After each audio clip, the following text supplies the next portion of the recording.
Okay, we have a new microphone this morning. Just a new button. A new button. It's brighter. Excellent, thank you. Well, welcome everyone to the Oregon Transportation Commission for December 15th. And this morning, we have a bittersweet conversation that we are going to start with. And so, Director Garrett, I will turn it over to you, and I will have some comments as well. Thank you, Madam Chair. Appreciate the opportunity, and I agree with you. I engaged this director's report with a tinge of sadness, but also knowing that if there is one constant in life, it is change. And it's how we deal with change that really informs who we are and where we go. So with that as preamble, Madam Chair, if I could ask Mr. Dave Lohman to come to the desks up front here. I want to share a few words about this man.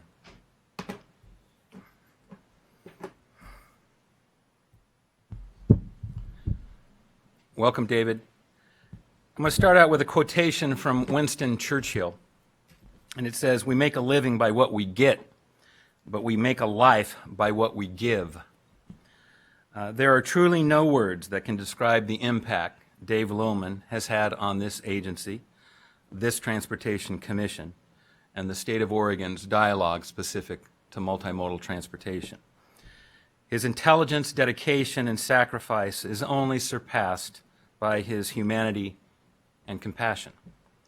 And while his influence on policy discussions on freight mobility, on land use issues, economic and community development, climate change, multimodal transportation, and building relationships with communities is impossible to overstate, he has always understood that the gravities of those partnerships, the gravity of those conversations, he's always understood how they affect the lives on a daily basis of our fellow Oregonians. He's never lost sight of that.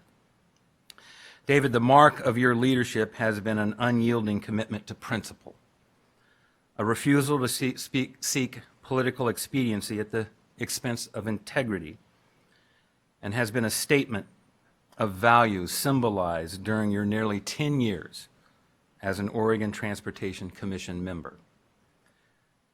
You have constantly challenged this agency to uphold its obligation to foster partnerships, to challenge the status quo, to promote critical thinking and discussion as a way to shape and transform transportation and public policy as a whole. I personally thank you. You have been a model. You have been a mentor. You have been a barometer. And I thank you for modeling what is noble about public service. But more importantly, I have to thank you for sharing the unique qualities, the unique talents that you have brought to this commission, to this agency, and to me as director. So simply put, you have made us a better organization. You have made us better individuals. David, thank you, congratulations, and I wish you the very best, because I know this. You will do well whatever you do, wherever you are. I also want to share with you kind of a parting gift to remind you each and every month. I want you to look up on the wall, look at this, and be reminded of all the joy and opportunity you had as a Transportation Commissioner. David, thank you.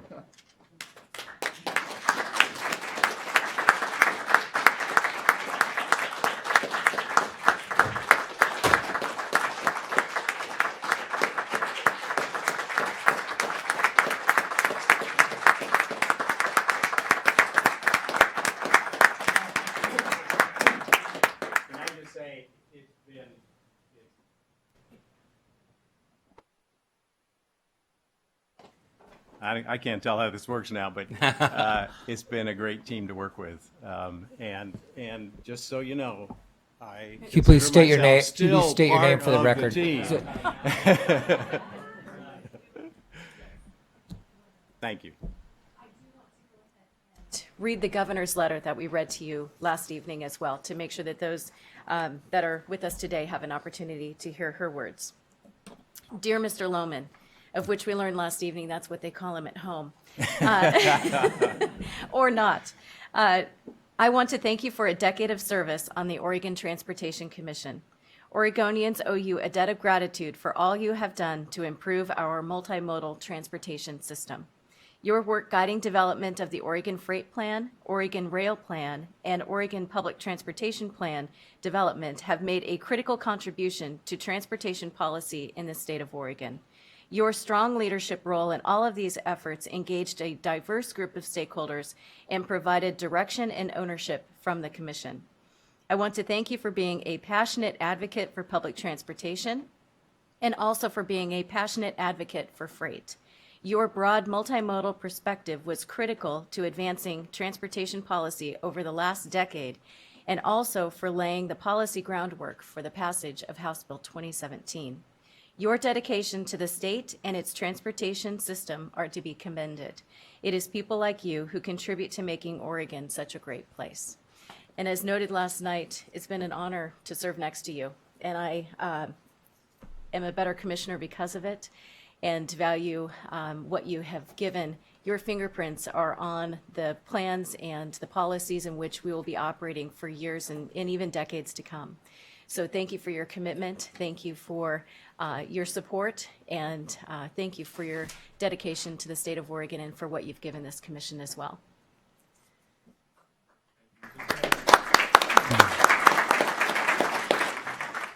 I guess I just need to reflect for a moment. When I came on the commission, I worked with Janice Wilson, Mike Nelson, Alan Brown, and of course Gail Achterman. And that was a great crew to work with. And especially Gail. I miss Gail. She was a wonderful commissioner, wonderful chair of this commission, and I think set us on the right track. And she has a very worthy successor in Tammy. Thank you.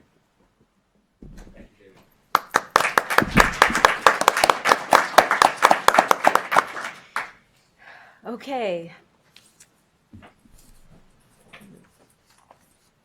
Let's see, public comment, and I had my sheet here. Oh, shall we? Okay, let's do. So we'd like to take a moment and also thank your family, because I know that there were many late nights, early mornings, maybe commitments that didn't actually, I see some heads nodding, maybe some events that weren't attended or things that just didn't happen because of the commitment and his service to the state and to this commission and agency. So that doesn't happen just by chance, that happens with support. And so to both of you as well, thank you. And to your son as well, thank you for your commitment to supporting him in his service. I know there were many, you would have council meetings on a Wednesday night until super late in the evening, and then we would ask you to get up at 4:30 or 4 o'clock in the morning and then drive, in the wintertime, of course, to a commission meeting here to be here by 8:30, and I'm sure that there were a few things that didn't happen at home. So thank you very much for your commitment and support of Dave as well. Thank you.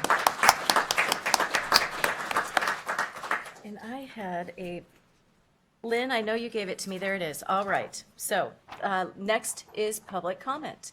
Or Director Garrett, I'm sorry. Did you have other items? No, Madam Chair, I topped out. Okay, very good. All right, topped out. All right, so next we have public comment. And so we do have sheets in the back if you're interested in approaching the commission on any item. That is not, I believe, on the agenda. But today we have Ron Swarn. Will you please join us? Good morning, Ron, and please state your name for the record. Push the button and the floor is yours. Not yet. You'll see a little red next to the microphone. Oh, there it is. Okay. Very good. Now we can hear Yes, my name is Ron Swarn. Good morning, Chair Boehne, Director Garrett, and Commissioners. I'm speaking to you because you oversee the value pricing pack that's examining tolling on I-5 and I-205 in the Portland area. There's some real basic facts. Portland is growing very fast, and there's a lot of renters moving in. I anticipate that some of the scenarios we saw in the past of people eventually buying in the suburbs is going to happen. So I think some of the commuting patterns are going to be somewhat what we've seen in the past. And I do support public transit. I was an early light rail supporter. The other major factor is West Coast shipping is going to be increasing as the West Coast economy rebounds. So Portland is right in the middle of it. So what I think we need is new infrastructure crossing the Columbia, and I've participated in these conversations quite a bit. I believe that tolling on I-5 would be regressive. It's a type of rationing, and you only ration when there is not a way of supplying the need, and we can supply the need. I don't believe we need an interstate freeway. What we need are U.S. highway arterial collector routes, and I've analyzed some bridge designs. I'll get to that. These smaller U.S. highways can alleviate a lot of the pressure on I-5. Washington County examined what they call the Northern Connector proposal, which is, it's not the West Side Bypass Freeway. It's more of an arterial highway augmenting Cornelius Pass Road and augmenting Columbia Boulevard with a bridge across the Willamette. And they also designate this as a high-capacity transit corridor. So it's got a lot of potential. And as far as crossing the Columbia, I would like to cite what's called the Network Tide Arch Bridge. This is very economical. It's very good looking. I contacted the original engineer, who's Professor Emeritus in Norway. His first design was built in 1962. These can have a long span, which is critical on the Columbia because we have navigation channel, and even at Vancouver, there's a turning basin. So there's quite a bit of span that would be required. An arch span is good. The first Oregon Network Tide Arch was built at Waldport for $43 million in 1992. Recent one is built in Rogue River. Phenomenally, it wouldn't correspond to what we need in the Columbia, but Kentucky in the Lakes region built 2 of these Network Tide Arch bridges for $450 million. So this is an economical alternative, and we've been discussing this up in the circles in Portland. It's just hard to get the agencies and the commissions and the governments moving. But this northern corridor, as examined by Washington County, would be a vital link in this.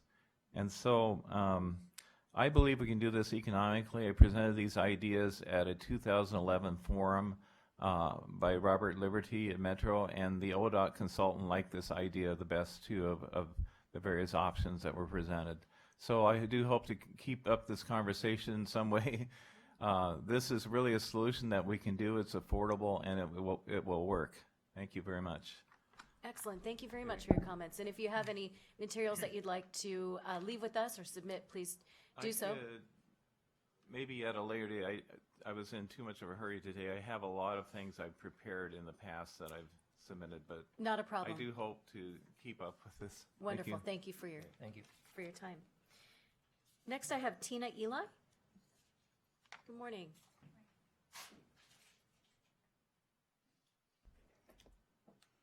Morning. Press the red. I'm sorry? Do I need to press the red button again? Nope, you're good. Oh, okay, Yep, thank you. just state your name for the record and Okay, please. Tina Ely. I have been a devoted Amtrak rider for over 2 decades, but I'm afraid those days have come to an end. I've used Amtrak to travel throughout the country and most recently to commute from Eugene to my state job in Salem. Ironically, my husband and I moved to Oregon City this summer because of its Amtrak connectivity. I say ironically because my first week riding the train from Oregon City, I heard that the early morning service was being canceled. By the time we devoted riders heard this news, it was a done deal. ODOT brought its passenger rail folks to some very poorly advertised town halls to encourage devoted Amtrak riders to start or join van pools that would further clog our highways and pollute our skies. They blame low ridership and low subsidies on this unfortunate development and claim to have promoted Amtrak through the Department of Administrative Services to no avail. When I pressed the ODOT rep on when and to whom this information was sent, because I've been a DAS employee for over 18 months, they hemmed and hawed and could come up with no response. The research I conducted on my end turned up one mention of Amtrak in February of 2016. Hardly a sustained effort. No wonder ridership has flagged. A look at the DAS commuting page has not shown Amtrak as an option during my time at DAS, and to this day, the DAS commuting page does not show Amtrak as a commuter option. Ladies and gentlemen of the Commission, ODOT has failed the taxpayers and the environment in its lack of outreach. So we ask, how about moving the Portland bus departure from 7 a.m. to 6 a.m. so we can all get to work at a decent time? No, another done deal. ODOT's survey of the 7 a.m. bus riders showed that A, they did not want to deport Portland any earlier than 7 a.m., and B, they did not want to be delayed by stopping in Oregon City. Amtrak will be offering a train that departs Portland at 9:40 as a replacement to the early morning train, but that will not serve anyone who needs to arrive at work in a timely fashion. According to the ODOT email attached to my testimony, the train leaving Portland at 6 a.m. had an average ridership of 24 state workers, Willamette University, U of O professors, private industry employees, and students. This is the train I used to take. The bus leaving Portland at 7 has an average ridership of 12 and does not stop in Oregon City. Even a grade schooler can tell you that 24 is twice as many as 12. What this means is that the 24-rider dog is being wagged by the 12-rider tail. If finances are truly a consideration, where does it make sense to leave 24 folks stranded literally on the side of the road in favor of 12 individuals who cannot be bothered to wake up earlier and or swing by Oregon City? Our last desperate hope is that this commission will look at the spurious decisions that have been made thus far and take the Solomonic action of splitting the baby by encouraging ODOT and Amtrak to run the one and only early morning bus from Portland at 6:30, include a stop at Oregon City. Ridership can potentially rise to 36 individuals, and we can all get to work at a respectable time to contribute to Oregon's economy. Wonderful. We very much appreciate you bringing this concern to us. If you wouldn't mind, if you feel comfortable in sharing your comments electronically, if you would send those to us as well. Oh, sure. And that way we can have an opportunity to look into Okay. the concerns that you've raised. It means a lot that you made time to be here today, so thank you. The next two individuals are you wanting to comment now, or would you like for us to, okay, please. So, Mr. Cobo, please.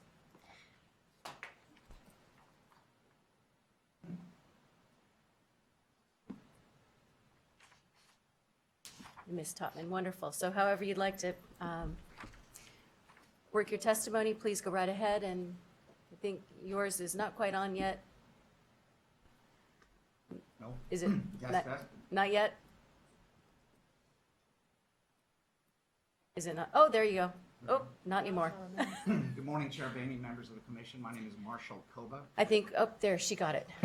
Now we can hear you. Good very morning. Good My name is morning, Marshall Koba, members of the commission, representing the American Council of Engineering Companies, ACEC Oregon. We have a long-time relationship with the Oregon Department of Transportation and local governments in project delivery, and look forward to working closely with you and the department and local governments in implementing House Bill 2017. With me is Karen Tapman. She's a past president of ACEC Oregon and the current legislative chair. She'll speak here in a moment. We come here just as an introductory comments. We feel that we have an important role moving forward with the commission and with the department and with the legislature and the public in delivering projects.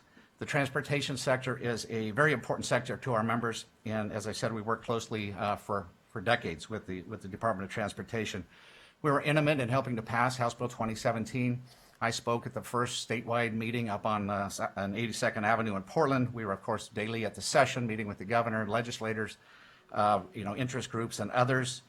And we now fully understand and appreciate the key role that the OTC has in moving forward because of House Bill 2017. ACEC is proud and pleased with the outcome of the package. It was, the biggest package ever in the history of Oregon, but as an organization, we continue to advocate for a bigger, bolder, and more robust package right up to the end.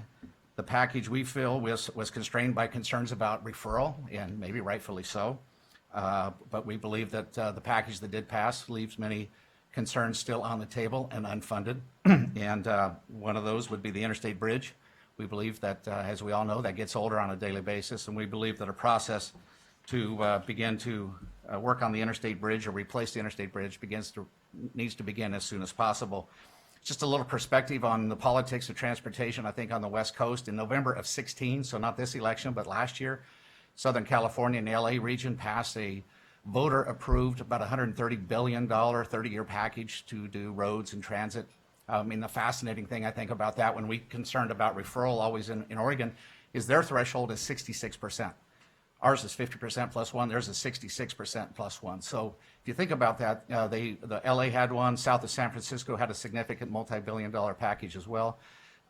You know, if things get bad enough, people will tax themselves, and that's what happened down there. And so they moved forward with that. I remain convinced that a package in Oregon that gave voters assurances that the funds would go to their intended purposes on the roads, rail, airports, ports, you know, would have gotten the 50% plus one with a good campaign. So, but we're pleased with the package. I just think we need to continue to look forward here and implement. We come to you today to offer our expertise to assist ODOT and local governments in the delivery of House Bill 2017 and other future packages smoothly, on time, on budget. Mr. Mather will discuss a document about preliminary plans for new ODOT staff and the use of consultants to help design and deliver those projects. We are the consultants he is referring to, and ACEC members, which are a vast majority are small companies, but we also have, of course, national companies and global companies in our membership. All of us stand ready to assist. As we all know, the public starts paying more in 17 days at the pump, fees, taxes, new fees, payroll tax, et cetera. And we need the projects designed and delivered, and we need good people doing good things. The public, the legislators, everybody in Oregon, of course, is going to keep an eye on this, and I think that it's incumbent that we start positive with good design, good projects moving out the door. I think that is, people are going to want to see projects moving, and ACEC and our members, we stand ready to assist, and I guess the ask here today is that we ask you to ask us to assist in any way that we can, and that would be helpful to the commission. Now I'd like to turn it over to Karen. Thank you. Good morning. My name is Karen Tatman, and I manage a consulting firm here in Salem. As Marshall said, I am the immediate past president of ACEC Oregon, and proud to have served that. My firm and me personally have invested more than 12 years in a relationship with ODOT. I have public service quite a bit of public service in my background, and many ACEC members were previous ODOT or local agency employees. So one of the interesting perspectives we can bring is we understand the system that they're working in and understand the use of and how to leverage federal funds. So it's good to build that relationship and work together. Some of the unique things that ACEC has done, knowing that ODOT has been just continues to face challenges in delivering a large transportation program, which just got a whole lot bigger this year. It's important that they've allowed us to help them get our designers and their designers in the same room so that we're talking people to people, not this big wall of public servants versus consultants. But also alongside is managers like me of a local firm. All my firm does is public transportation. We just work for cities, counties, and DOTs. That's what we do. And it's great to be able to be in the room and build the relationships with Director Garrett and Paul Mather and the other wonderful managers at ODOT. We've worked with setting up training systems. We've worked with setting up an annual conference since I came to Oregon. I actually worked and set up the very first one, and that's been a wonderful annual event. We have a liaison committee, so we get all the firms in front of ODOT where ODOT can talk to us about the latest policies, technical and otherwise. We also have a steering committee, that's the higher level, folks like myself who are managing firms with ODOT management, where we can actually have leadership conversations about lessons learned, about how consultants can do things better and how ODOT can do that, and really discuss openly the challenges in our industry. The message for you here today is we're at the table, as Marshall said. We want to support ODOT and cities and counties. We recognize they are the owners and operators of the system, and we are here to support them. And even more important than that, we're here to support the taxpayers with efficient delivery of this very large program. We all know there are challenges moving forward. We won't go over those here. But we are dedicated to continuing the work, and I recognize that Director Garrett and his management team are at the table with us, and we so greatly appreciate that. And in your new role, as Marshall said, we are happy to help you in any way we can. So please just ask. We're here. Do we have any comments or thoughts? Thank you. I want to say that you are spot on. As we look at outsourcing work in order to be able to meet the needs that are within House Bill 2017, this is beyond collaboration. We are owners in being able to manage this together. And so that partnership is something that we need to continue to develop. And I'm pleased that it is strong today. The commitment and the time that you invested in helping us to secure House Bill 2017 is greatly appreciated, and the work that you do to help us to execute on the projects and be under budget and on time is critical to our accountability to the taxpayers in Oregon. So thank you very much for all that you do to make sure that that's a strong partnership. Thank you. Thank you. Okay, and that is, those are the last individuals signed up for public comment. Would anyone else like to approach the commission? All right, let's go on to item C. We have a presentation on the Department of Transportation's plans for a rebalance request for House Bill 2017, and through a budget note as well.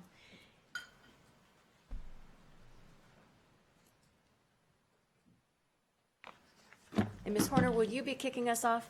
Yes. All right. Good morning. Wonderful to see you. No, I can't figure this out. Thank you, ma'am.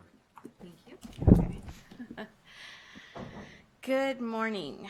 I'm Leah Horner, ODOT Government Relations, and as Chair Boehne indicated, I'm here this morning to talk to you a little bit about our fiscal / rebalance request and budget note associated with House Bill 2017 that came out of the session. So I think what I'm going to start with is just a really brief overview kind of on how our fiscal process works through just the regular session. And our process is not unique to us. I think every state agency goes through something similar, but our volume might be a little bit higher than some of our sister agencies.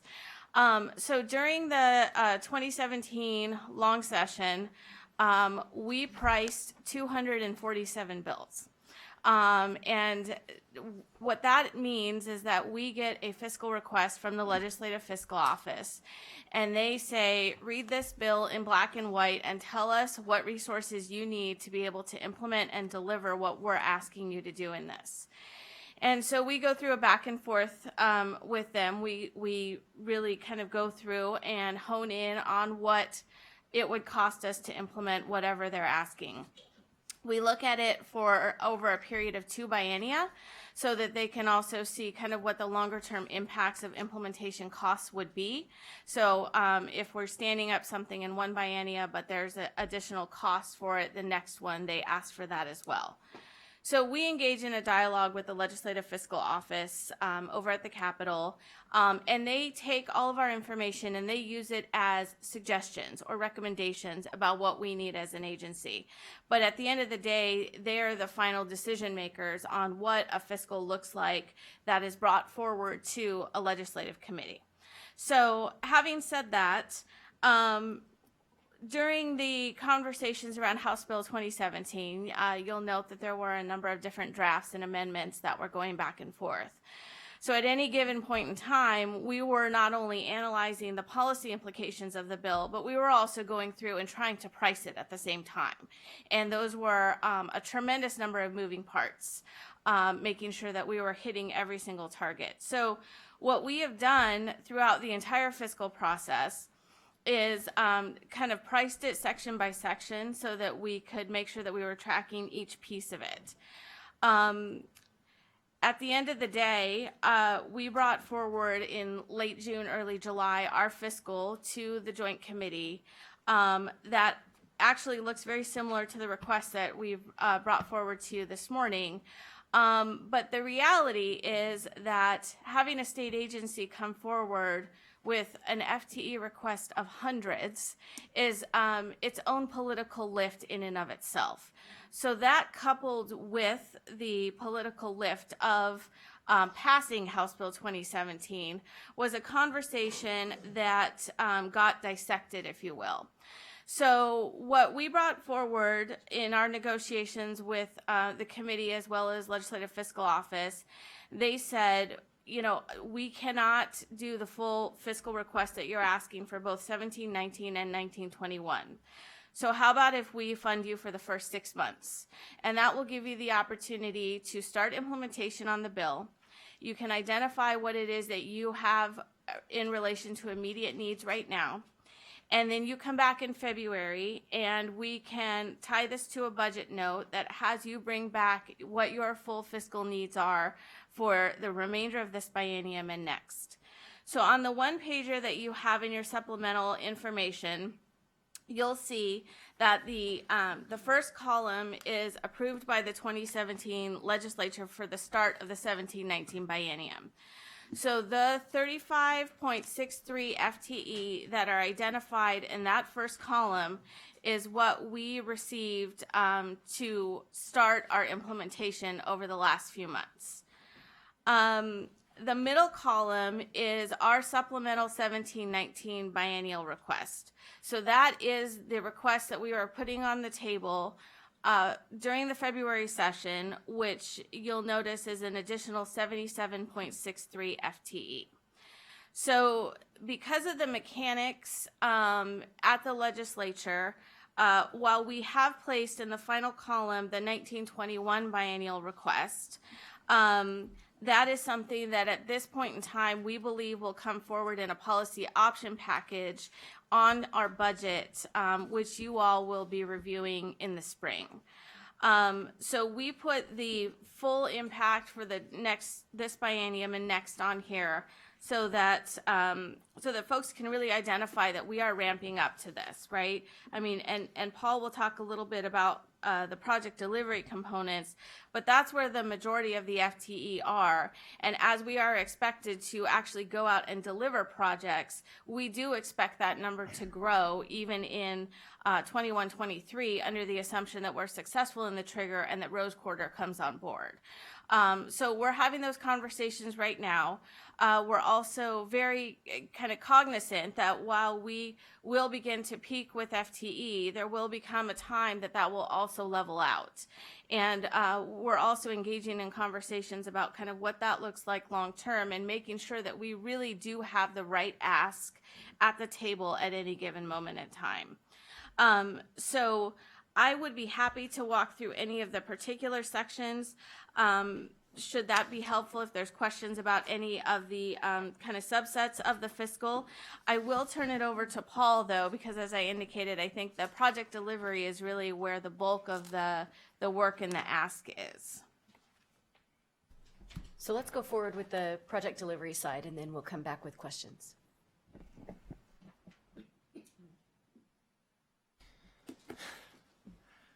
Good morning, members of the Commission. Paul Mather, Highway Division Administrator. I'm going to walk through just our approach to delivering House Bill 2017. As you heard earlier in ACEC's comments, this is a very large bill.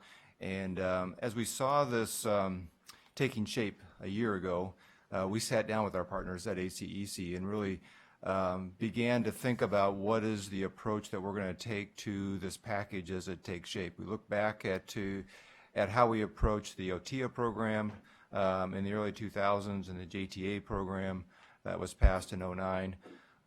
In those conversations, we also brought in some ACEC members from out of state, from Washington, some Nevada, to give us some perspective. So we weren't looking just at our own experience, but also experienced at other states and other innovations that we've seen elsewhere besides just in Oregon. The important work that they did is found really on page 1 of the document that's in your packet, talking about the 5 principles that we agreed on to build whatever delivery strategy as this bill takes shape that we wanted to make sure we honored as we went forward. And just to run through those quickly, appropriate sized and skilled workforce was an important element to us, as well as a reliable procurement system. We heard a lot about that from the ODOT side as well as the ACEC side of some of the difficulties we had in just getting things through procurement. To me, the third one is one that really stands out the strongest, is we need a strong owner role. And we think about having the expertise in the department to provide timely feedback to those that are working for us and making those decisions really an owner needs to make around risk and just around what do you want this ultimately in the bigger scheme of things, what do you want that to look like? And you think about you have a contractor coming and work on your house, or you have an auto mechanic working on your car.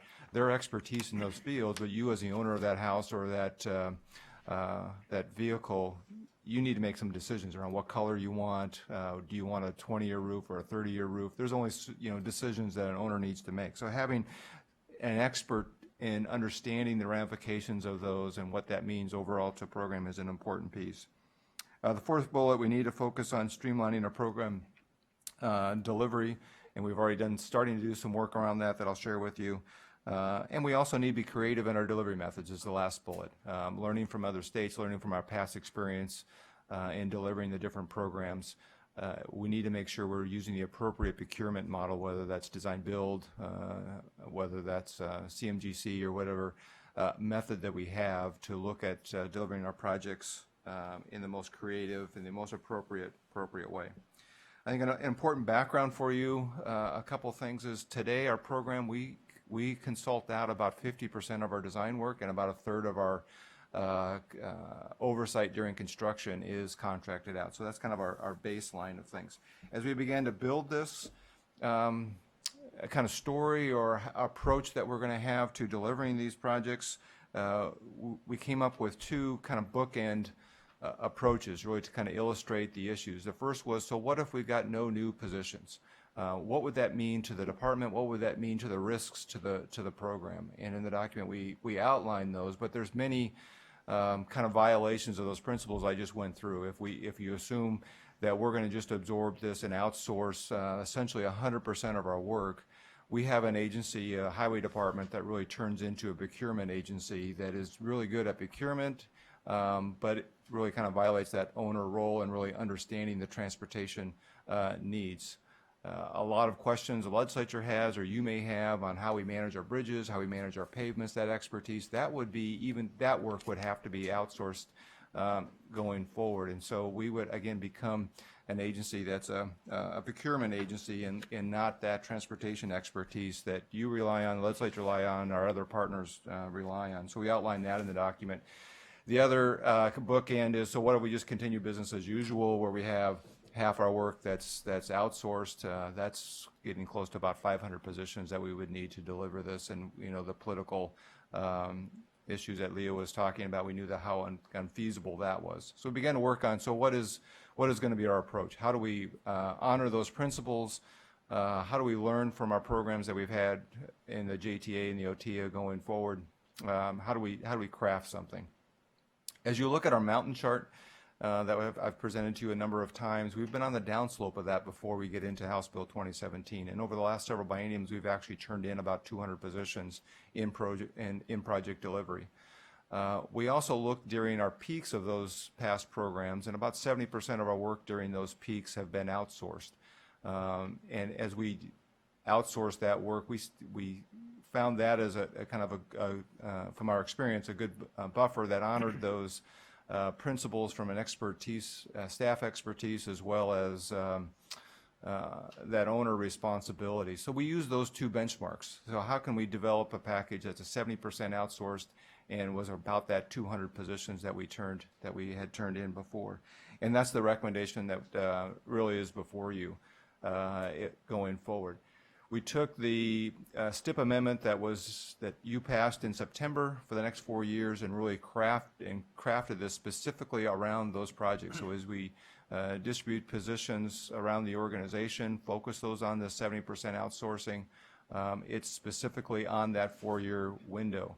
As we hit triggers in this bill going forward and have additional funding, whether that's for the Rose Quarter project or others, there's going to be more conversations about how we approach those projects, staffing needed to deliver those additional revenues. We're going to learn from our experience over the next 2 to 4 years before we hit those triggers and be able to be more informative around what those actual numbers will be going forward. But this will be a conversation over the next several bienniums we'll be having with you and the legislature around staffing and our approach.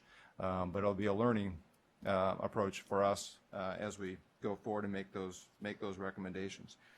As looking at the distribution of those positions, it's going to be highly focused on supporting outsourcing in our procurement department, as well as just having staff to manage those consultants' work. We're actually standing up a unit within the Highway Division that's going to focus on the business side of the procurement process. We have a similar unit that we call our construction section on the construction side that we've had for years that does a really good job working between contractors and our procurement. We're going to model that on the A&E side to have the similar type of efficiencies and process communications with our business and our consultants as well as with our procurement. So that work has been underway for the last several months.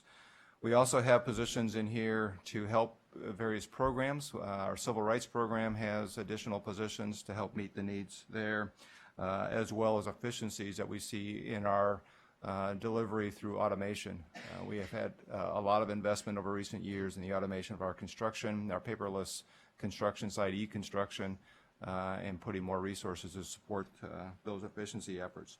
One of the pieces before we take the draft stamp off this document that I want to add to it is some of the work that we've already done to capture some of the efficiencies. We're already seeing a return on our work on the procurement side to expedite the turnover rate or just the processing rate of our different work orders in our procurement process. We've seen a 50% reduction in those cycle times that we experience on getting contracts out. So I want to capture that and capture some of the work that we have else that's going on to improve our efficiencies. I'm also going to be in front of you next month talking about just our project delivery process in general, and I'll outline in that some of the efficiencies changes that we're making in some of our positions to gain even more efficiencies around project controls and streamlining that project delivery and continuous improvement process. So I want to capture some of those things that we have done and plan to do, because I think that's going to be central to our conversation around why we need these positions and why can't we be more efficient. So I want to talk about some of those plans that we'll include in this document before we go forward. So that's just a brief outline of our work and where we see those positions and our delivery strategy going forward. Particular, please. You're ready for questions. I have a few. Sure, go right ahead. Let's see if I can get this to work. So a couple of questions to the three of you. In reading the materials around this subject, one of the things I noted was that, first of all, we had 39, maybe this document says 35, but coming out of the 2017 session, the materials indicated 39 authorized positions, and then talked about the environment, which I thought was a very good discussion about the environment we're in with respect to competition from neighboring states, competition for outsourcing capability, as well as to hire new staff. And two of the things that were noted that ODOT was doing was one, focusing in on this 39 already authorized positions by the legislature, and the other was to repurpose and realign its staff to try and kind of get ready for the big push that is beginning to get underway here. So my first questions are, how are we doing on the 39? Where are we in that process of hiring the 39 that are already authorized? And the second question in this area, and I've got a couple of others, is how are we doing on the realigning and repurposing of our staff that is part of the strategy for manning and womaning up for this? Good. So we're well underway on both of those. I guess first, just to your point around FTEs and positions. So when we get into kind of legislative speak and budget speak, those are two different things, and so that's why the numbers don't actually match up. And I can spend the next 20 minutes that's talking about fine. why that is. But there's Appreciate a that. difference between a position and an FTE, and those don't match up. But the 39 positions we've been aggressively moving forward with. One of the big elements of those is a position that we call a CPM, or consultant project manager, that will be managing outsourcing. We have 10 of those positions that we are filling out of those 39. We have a joint recruitment that's statewide. We have a good deep pool, and we're in the interview process for those as we speak. And so we hope even within the next month we'll have those positions filled around the state. But that's, I think, indicative of where we are in all the 39 positions and moving aggressively forward and filling those.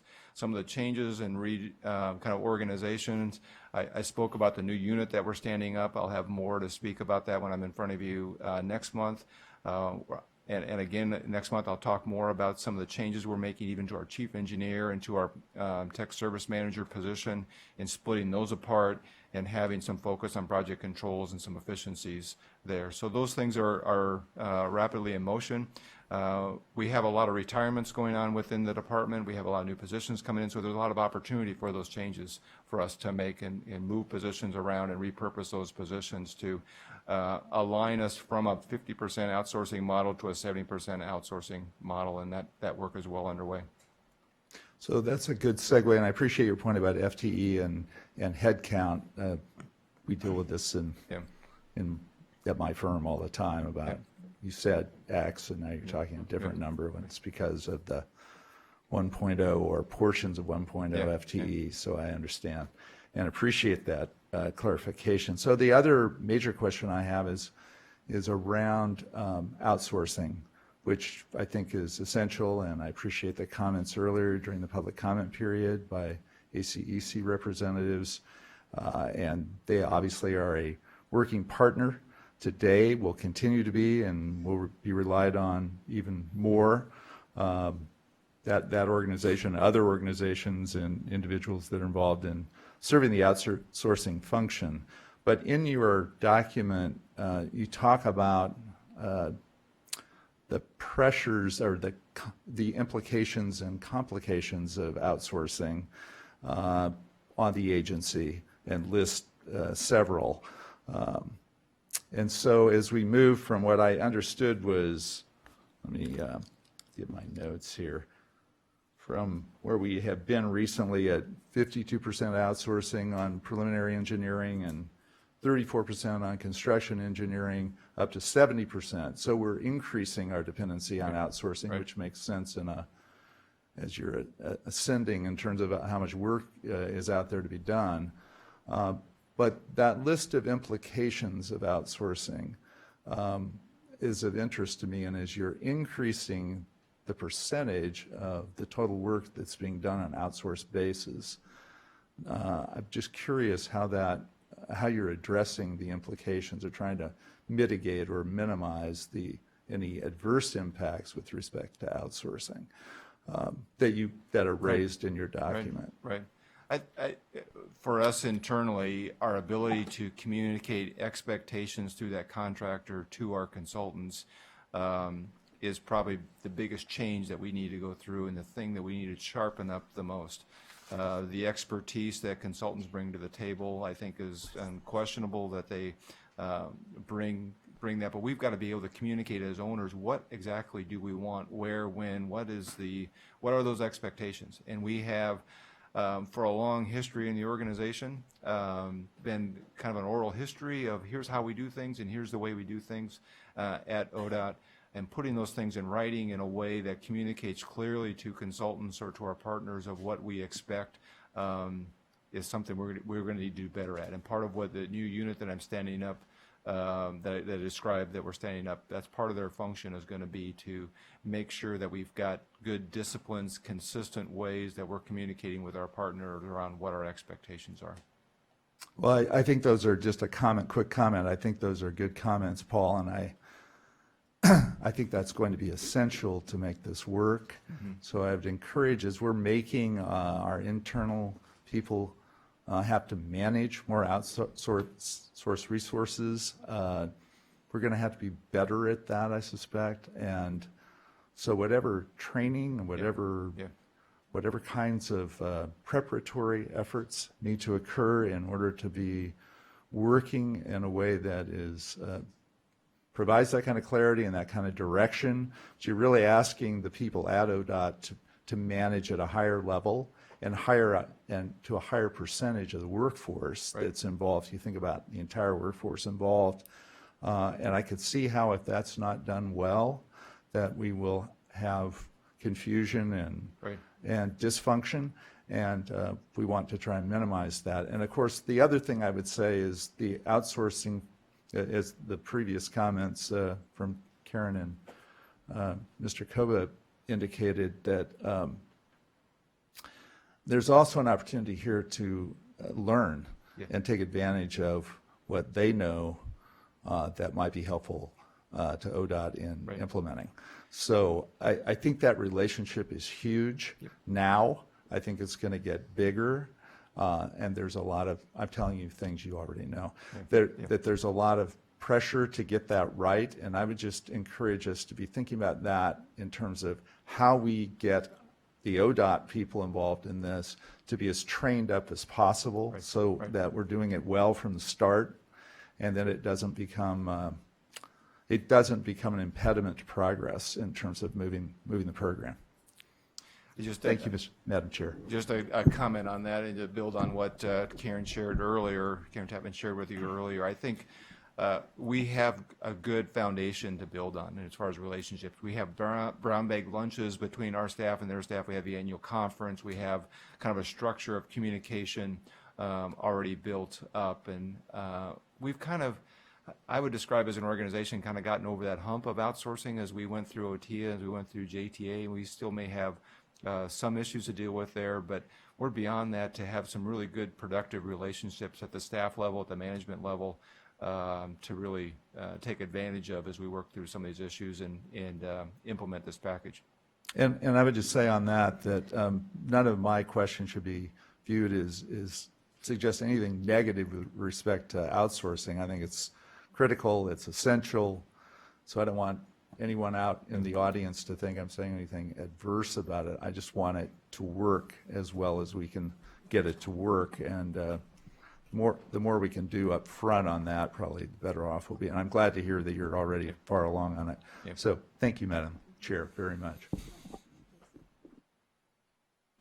Just a process question, Leah. So how do we move forward from here? What is the process? Commission versus ODOT versus how we transmit to the legislature?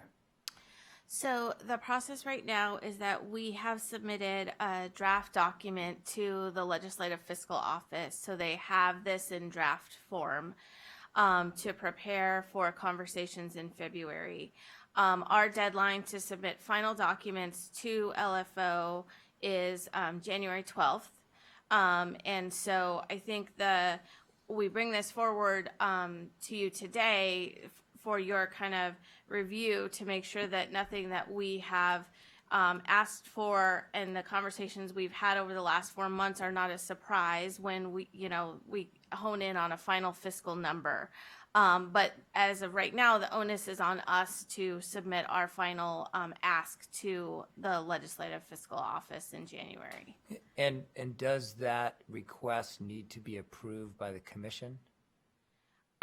Technically, it does not, but I think that we are cognizant that we would not want to go forward with something that was not comfortable to you all.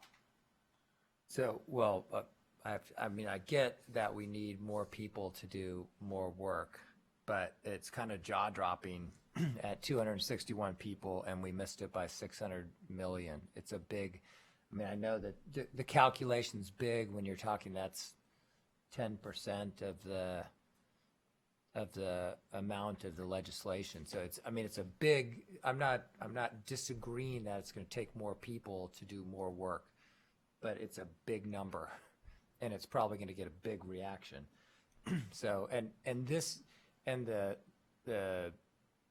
people side of it, is not the only side of it that we're going back to them on, right? There's all kinds of different tweaks and fixes in the legislation, right? Correct. And I assume we're submitting a comprehensive request to the legislature. Correct. So we've submitted a technical fix request separately from the budget request.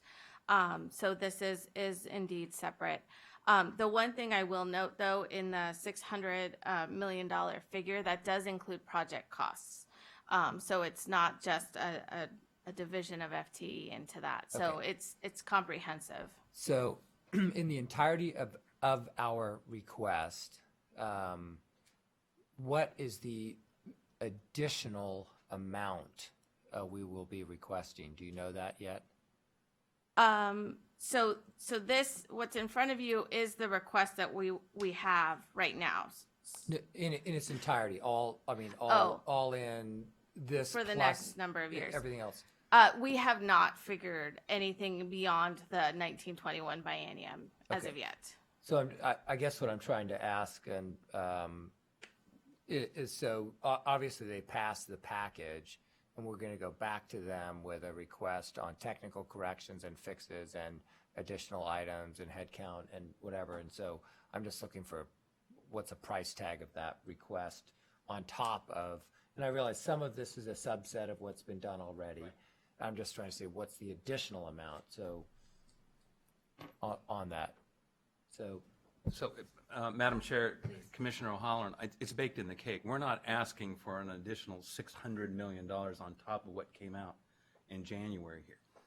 That's just part and parcel with delivering the mandate itself. What we're bringing forward you gave us an amount in order for us to deliver all the actions and initiatives embedded in House Bill 2017. These are the resources we need. So we're really focusing on the FTE count for all intents and purposes in order for us to animate the mandates. Okay, very helpful. Thank you. If I may interject, though, I believe this to me reads that we are asking for $600 million. So this is also a limitation request. Okay, So so- we will be receiving increased revenue, but we do not have the authority to go out and spend that. So Correct. this is both an FTE request and a limitation increase request, so that once revenue does start coming in, we can actually go spend it on projects. Okay. And my concern would be that there may be individuals that don't go through that exercise and connect 261 to 600 million. So we may want to separate out for clarity purpose so that as we are messaging, we don't have a message that now we have to correct because we weren't separating that out. I think that that's helpful. And one Okay. other side note that I'll also indicate is that the 261 includes the 35 and the 77. Okay. And so I appreciate the feedback. We've been trying to kind of play with this a little bit to make sure that it is clear and that it's, yes. So I appreciate that. And just one more point of clarification. What is the legislative timelines for like, what's their session window? So session begins February 5th, I believe. It's that first Monday in February, and they finish March 9th. Quick. Yes. Okay, thank you. So one last question, and that is, how confident are you in this FTE request? Because I think one thing we have to be careful about is when we go to the legislature and say it's going to take this much, we're starting to build a credibility record. If we're off by 5%, that's one conversation down the road. If we're off by 50%, that's a different conversation down the road. So, I mean, there is a discussion in here about a bigger number. Right. So, and I realize you're balancing a lot of things here, and it's complicated analysis. Right. But these are the kinds of requests, at least in my experience, that if you're way off, it begins to raise questions about, do they know what they're doing? Yeah. And we want to avoid those questions, obviously. Just a couple points there. The advantage we have of doing the fiscal now rather than when the bill passed is we have 6 months to help answer that question. And we also have the very specific STIP amendment that you passed in September that we can go resource every project and add those up and compare that against what the theoretic, compare that against our theoretical analysis that was done during the bill, they actually matched up really closely. And there's some modifications that we're making to the request since that passed, but they match up really, really close. And so I'm really confident in the numbers for the next 4 years. I'm less confident beyond that as we get into how we're going to deliver the Rose Quarter. Some of those questions are still on the table and unfolding, and I'm also confident we're going to learn a lot during the next 2 to 4 years, that we're going to be smarter in the types of positions and our types of approaches that we're going to have as we hit those triggers and have more revenue, and what those projects look like. So as you're doing that, I think it's a good idea to be saying that in the legislative arena when you're either asked, or if you're not asked, volunteering up, as we get further out, which is completely logical, we have less certainty. I would start laying that groundwork now, because I think we want to be transparent. One point that I would like us to consider is you are currently building it while we are moving it at the same time. And we really are looking at a new way of doing business. I think Ms. Topman also mentioned that she has a number of individuals that she works with that used to work at ODOT, and I think there's a recognition that we are a wonderful training organization for the private sector. And that works both ways, because we benefit from that partnership on the other side who understands the complexities of the agency as well. So as we are looking through these new processes and standing up this new section, it may behoove us to look at a consultant to come in and look at our process from beginning to end. And I know that we are looking for efficiencies as we're doing the work, but in that spirit of continuous improvement, there's an opportunity to maybe have a neutral, fresh look at our systems in conjunction with our partners. I know we're going to be looking at a scope of work for an audit in terms of project delivery, and are formulating that now, but something more from a systems approach, something lean light, maybe, looking just, because I know when I look at a process and I'm part of it, I know why we do what we do, but I don't know if there are other ways to do what we're doing. So I just wonder if there's an opportunity for us to think about, I'm very comfortable with phase one. As we get into these other phases, it also helps to strengthen the request, and we can really answer that question that Commissioner Van Broeckelen mentioned, which is, are we certain that we are as efficient as we can be, and are those FTEs the exact ones that we need? So let's have a dialogue about that going forward. Good point. We certainly have the opportunity to bring on someone. So I think this is a perfect place for us to interject that to help us really strengthen that going forward. So do we have other questions or comments? Thank you. So you need a head nod from us, essentially, for that we are comfortable to go forward with this first phase, essentially.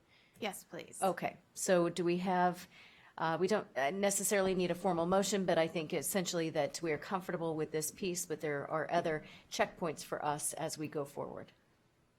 Could you reframe the statement? Because I would say that I'm like notably uncomfortable, but I also say we should move forward. Okay, notably uncomfortable, given that we understand the it's lift. just that it's a big pill, and Yes. yes, move forward. It's Okay, Great. I'm going to give the lawyer answer, which is based on the information I have in front of me. I'm comfortable. okay. We have more to come, and I am comfortable. I think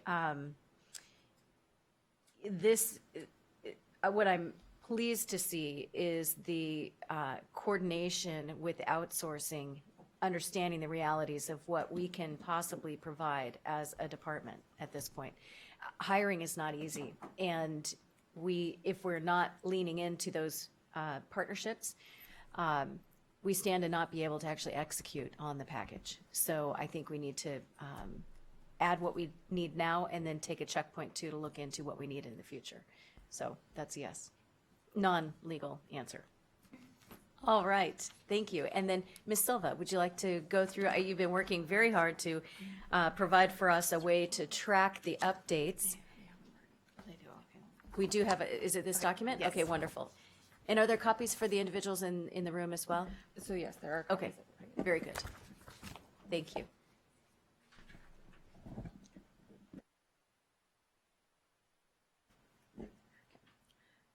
Madam Chair and Commissioners, my name is Kat Silva. I'm the House Bill 2017 Implementation Project Manager for ODOT. And what you have in front of you is essentially kind of the first cut and draft at providing you all with what I guess is our proposal at dashboard materials that we would be bringing back to you kind of on a monthly basis to provide you with updates as to where we are with the identified OTC initiatives.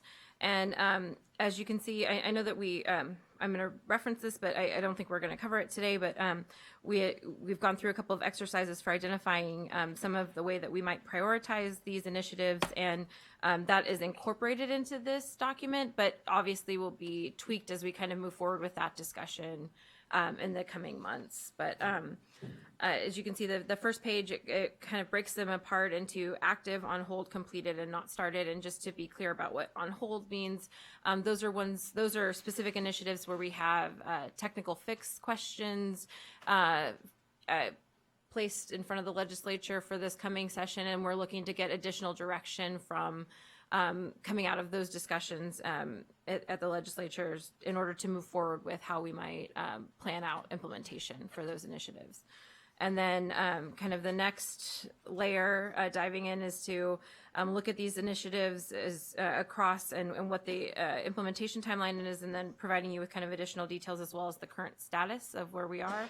And there's a whole tool that lives underneath these documents here, so we can get into deeper layers of this if that's what your preference is. And I think that's what we're looking for from you, is kind of your review of this, and then also, is this enough? Is this not enough? Is there more that you're looking for, or tweaks that we can make to this so that you are getting the information that you desire from the department? So and then kind of diving in a layer deeper once you get past all of the initiatives and the details. For for those initiatives that are identified as high priority, we would be providing you with an even deeper cut at what those implementation timelines look like, what the milestones look like, the work that's in progress, the accomplishments that occurred in the previous month, and then the work that's coming up in the next month. So, and we can do that for the high priority initiatives, for high and medium. I mean, it's really kind of up to you. So I ran through that pretty quickly, but if there's questions, comments, concerns, does this kind of get at what you all were looking for? Is this on track?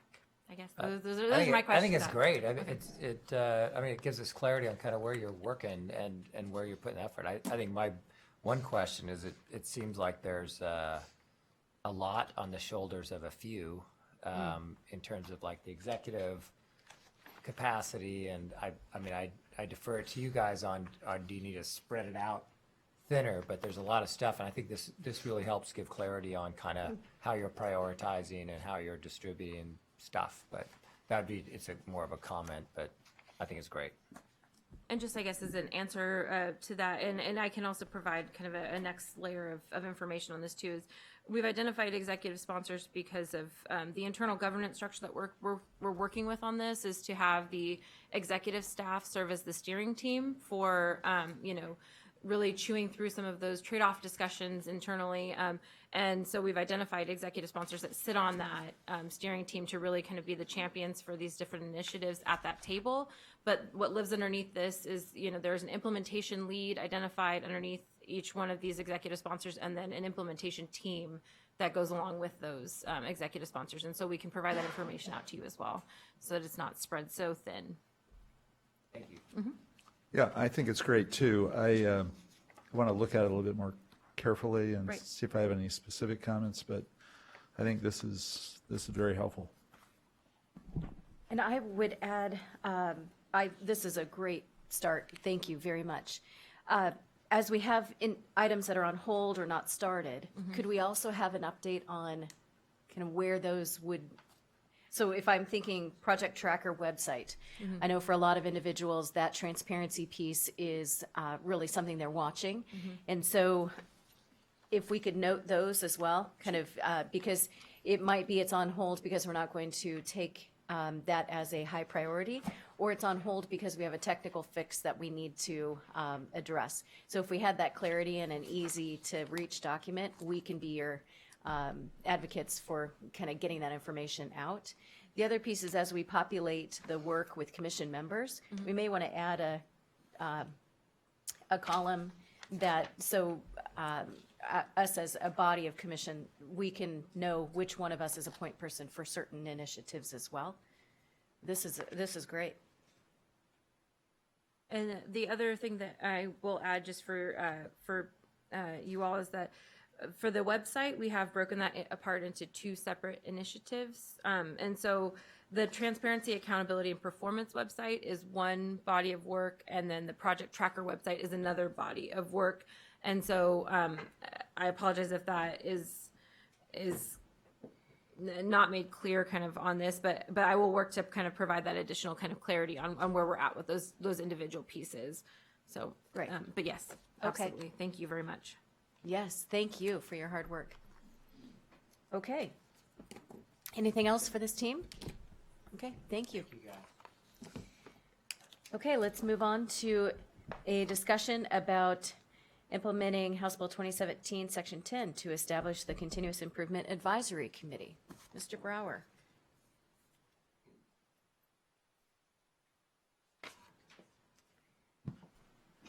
Madam Chair, members of the committee, for the record, my name is Travis Brower. I'm the Assistant Director of ODOT. I have to apologize in advance. I have a raging cold. And so hopefully between cold medicine and hot tea and cough drops, I'll be able to make it through this presentation. But if I start coughing, just ignore me for a moment. So, as you know, House Bill 2017 requires the Commission to appoint a Continuous Improvement Advisory Committee made up of Commission members, staff from the Oregon Department of Transportation, and stakeholders to advise the Commission on ways to maximize efficiency of the department, develop key performance measures, and review completed projects that cost at least $50 million. I think the Commission has recognized this as one of the most important and high priority initiatives that the Commission is really going to have to own and move forward with. One of the things that I wanted to note as well, just for your information, is that under Section 45 of the bill, which is the trigger section, the CIAC's recommendations must be implemented, regardless of whether you as the Commission accepts those recommendations, or if they are not implemented, 4 cents of the gas tax increase do not go into effect. This is something that Chair Boehne has flagged as a concern because it essentially usurps the role of the Commission. The CIAC then has authority to determine policy for the agency, and we're working on a fix with Chair Boehne about how we might address that while still preserving the legislative intent as part of that technical corrections bill. So we see that this committee, if done effectively, can really offer pretty significant value to the Commission and ODOT in helping further our commitment to excellence and making us a stronger agency that will continuously improve and evolve. Based on the bill and our initial discussions within ODOT, we suggest 3 focus areas for this group. 2 of them are in the bill, and then a third is another area that we think is very complementary. So as I noted, there is a requirement of this group that it takes on continuous improvement and efficiency for the department. And we believe that this should be strongly tied into our strategic business planning process so that it both is informed by those priorities that have been developed and also will inform future priorities that we develop through the strategic business planning process. It also is required under the statute to develop and review the key performance measures that we, as an agency through the Commission, present to the legislature for their ultimate review and approval. And we also suggest that this group take on the role of our audits committee that currently exists, because it is very complementary in the sense that audits are a tool for the agency to improve. How this will work, or how we propose this committee would work, is a little bit different in each of the areas. So for key performance measures, we already have a very robust process in place. We have a performance management leadership team within the agency made up of staff from each division that is working through the performance measures that we put forward to the legislature. As part of that DAS recommendation, you'll recall that we have a requirement to go back to the legislature and to you with a refreshed set of key performance measures. That works its way through the executive staff, the agency executives, and then under this legislation, it will go to the Continuous Improvement Advisory Committee, then on to the commission for your review and approval, and then on to the legislature. So a process with quite a number of steps. For audits, we would propose that the process would look a little bit different. We want to respect the independence of that internal audit function and also recognize that the commission has a direct role relationship with the auditor now. And so unlike with key performance measures, which would go directly through the Continuous Improvement Advisory Committee, we would recommend that the CIAC create an audit subcommittee that would essentially provide a sounding board, an advisory body to the chief auditor to review and comment on the audits plan. They would receive audits, review those, ensure the agency is implementing them, and have ongoing discussions about accountability for achieving those audit findings. However, the chief auditor would ultimately continue to decide the contents of the audit plan, which is a document that will be accepted by the commission going forward. So in this sense, the CIAC becomes really an advisory committee for the chief auditor, much along the lines of our audits committee today. We recommend a fairly limited number of members on this committee so that they can really dig into issues and not necessarily get bogged down by a huge membership. I think that would probably be a more streamlined process. So we would recommend 8 to 10 total voting members, 2 commissioners, because the legislation says members of the commission, not member of the commission, 3 to 4 ODOT executives, and 3 to 4 external stakeholders. And we would expect that you probably want to create some subcommittees of this group, one particularly for audits, because that is a very big, weighty topic that it would really behoove us to have a subcommittee to work through. And there may be other topics you want to have subcommittees as well. Key performance measures. If you really want to have people dive in, it might be helpful to have them do so as a subcommittee. What we would hope is that next month we would have a couple of members of the commission who would be willing to step forward to sign up for this committee, because we will want you to guide the selection process. This obviously is essentially a committee of the commission, and as a result, you will need to have your fingers on the selection of the members of this group. In terms of that membership selection, it's important to note that the legislature didn't really provide a lot of direction on what external members you should select. We would recommend that to have this group add the most value, we would suggest that it be a committee in which the membership is determined by the skills and attributes that you're looking to achieve, people who can help the agency improve and become more efficient, rather than having membership based on interests and advocacy. So for example, if we look at the Value Pricing and Policy Advisory Committee, we wanted to make sure that everyone had a seat at the table so we could hear voices. With this group, there are other forums in which all the stakeholders have voices into ODOT's operations. This is a group that to really work well would seem that you would want to make sure you had the right skill sets around that table, and that you'd select people based on their ability to improve ODOT and make us more efficient. So some of the skills and attributes that we have identified and that we would really like your feedback on would be that you'd want people who are good collaborators, people who are willing to come to the table and really work hard, offer constructive ideas for improvement, who are willing to be engaged and hold others accountable, especially in relation to audit issues and expectations. We would want to see some level of knowledge and experience in transportation with ODOT's book of business, particularly project delivery, contracting, maybe some of the other areas as well that we as an agency engage in. And then I think there's really an opportunity to bring in some experts who have expertise in performance management, continuous improvement, and are able to bring a slightly different perspective to bear in those areas.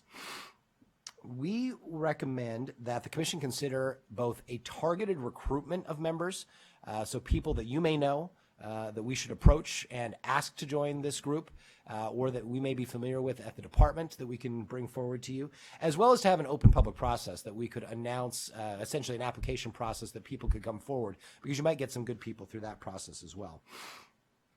This group is required to meet regularly. That's as much direction as you get in the legislation. We would expect that that probably means that we'll be looking at approximately a quarterly meeting schedule, but that's really something to determine at a later date. We would try, where possible, to schedule these in coordination with the commission meeting, perhaps after your work was done for the day, to make it easier for the commission members to be able to participate. We really recognize that this could just become one more meeting that you have to attend if we're not able to coordinate those well. Of course, these will be meetings that will be open to the public and will allow for public comment because it is a public advisory committee. To ensure alignment with the work of the commission, we would also propose assigning the commission manager to administer this advisory committee, so that that is a position, as we're going to talk later in the day, that really does have a strong dotted line relationship with the commission chair, and so that person could effectively carry forth the commission's will in administering this particular group. We would also assign additional resources, which may include facilitation, policy analysis, and other work that needed to be done or was requested by the CIAC from within the department as needed, and could also hire, additional staff or consultants if that became necessary.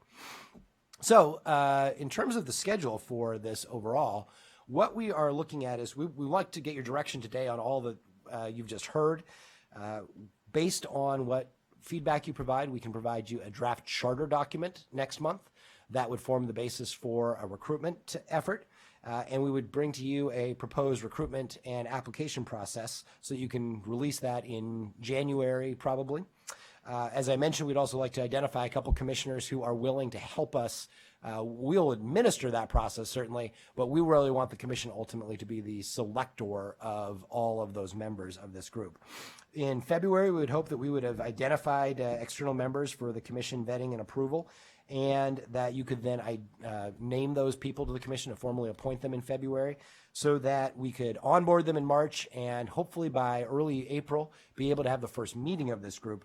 There is no timing required in the law to stand up this group, and yet there is a requirement that we, the commission, provide to DAS in the spring our set of key performance measures that are proposed. So I think it would be wise for the commission to have this group stood up within that time frame so they can inform you on those key performance measures that you can then provide to the legislature or to the Department of Administrative Services and then on to the legislature. So with that, I would be very interested to hear your feedback. Let me start by stating I am pleased that this is a part of the package. I really think that this is a great way. We've talked a lot about continuous improvement, and we should always be looking for ways that we strengthen, both from a commission perspective as well as the department. So I would recommend that the first meeting be a little longer and probably not connected with a commission meeting so that we can really level set that group and understand the charter and what's expected, and have an opportunity to formulate what would be maybe even a mini work plan to meet some of the outcomes that are necessary for the legislature.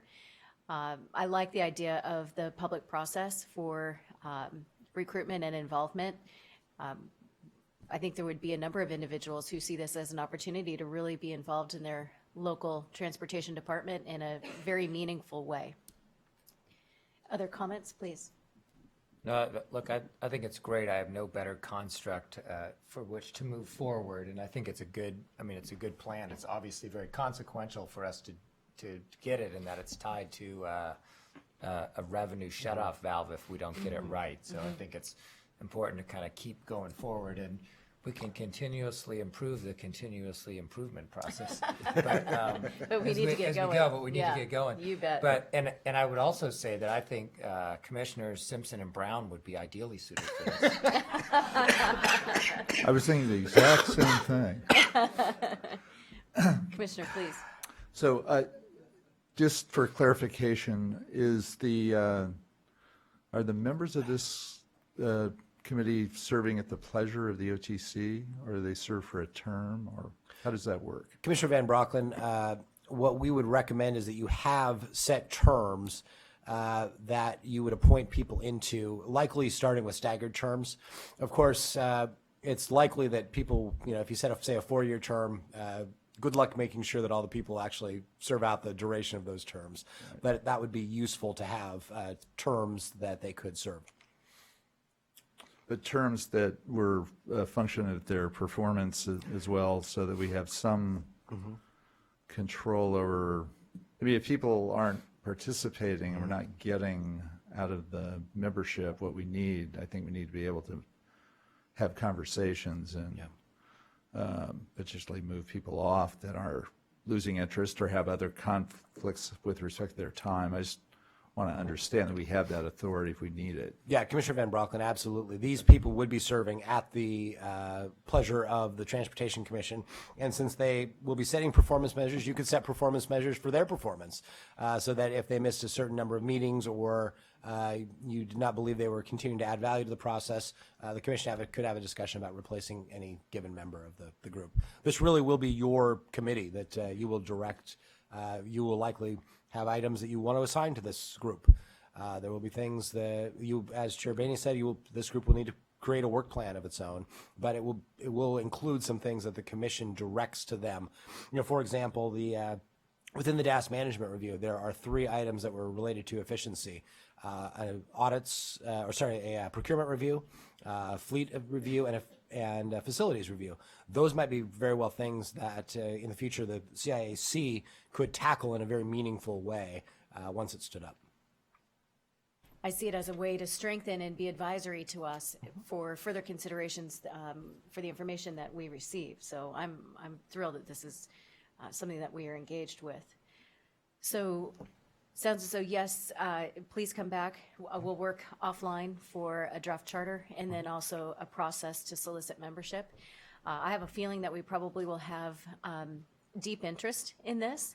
And so we will need to also probably have a conversation about not individual named members or organizations, but maybe we would want to look at areas of background that we would want to fill as positions. So that we can be someone who's coming on, we wouldn't want them to all have the same type of point of reference. So do you have other information that you need from us? Is that enough direction for us to move forward? No, Chair Boehne, that's great. We will bring you back. We have a workshop scheduled among staff next week that we're going to consider this input, and we will be able to bring you back then a more in-depth proposal. And we will assume that we have assigned 2 commissioners who were not able to attend today to be the commission liaisons. But in all seriousness, we will need a couple of you to step forward, and we'll have to work through that specifically to ensure that we have good representation from the commission. Okay, I will have a conversation with you offline about that. Great. Wonderful. So I'd like to take just a brief moment and recognize Representative McLean. And I understand that you are not wanting to come up and say anything, but if you do feel so inclined, please just jump out of your seat, come on forward, and the floor will be yours. But we want to thank you for your commitment to partnership with the department and all that you've done to help us get to where we are today. So please, if there's anything that you want to comment on, the floor is always yours. Welcome today.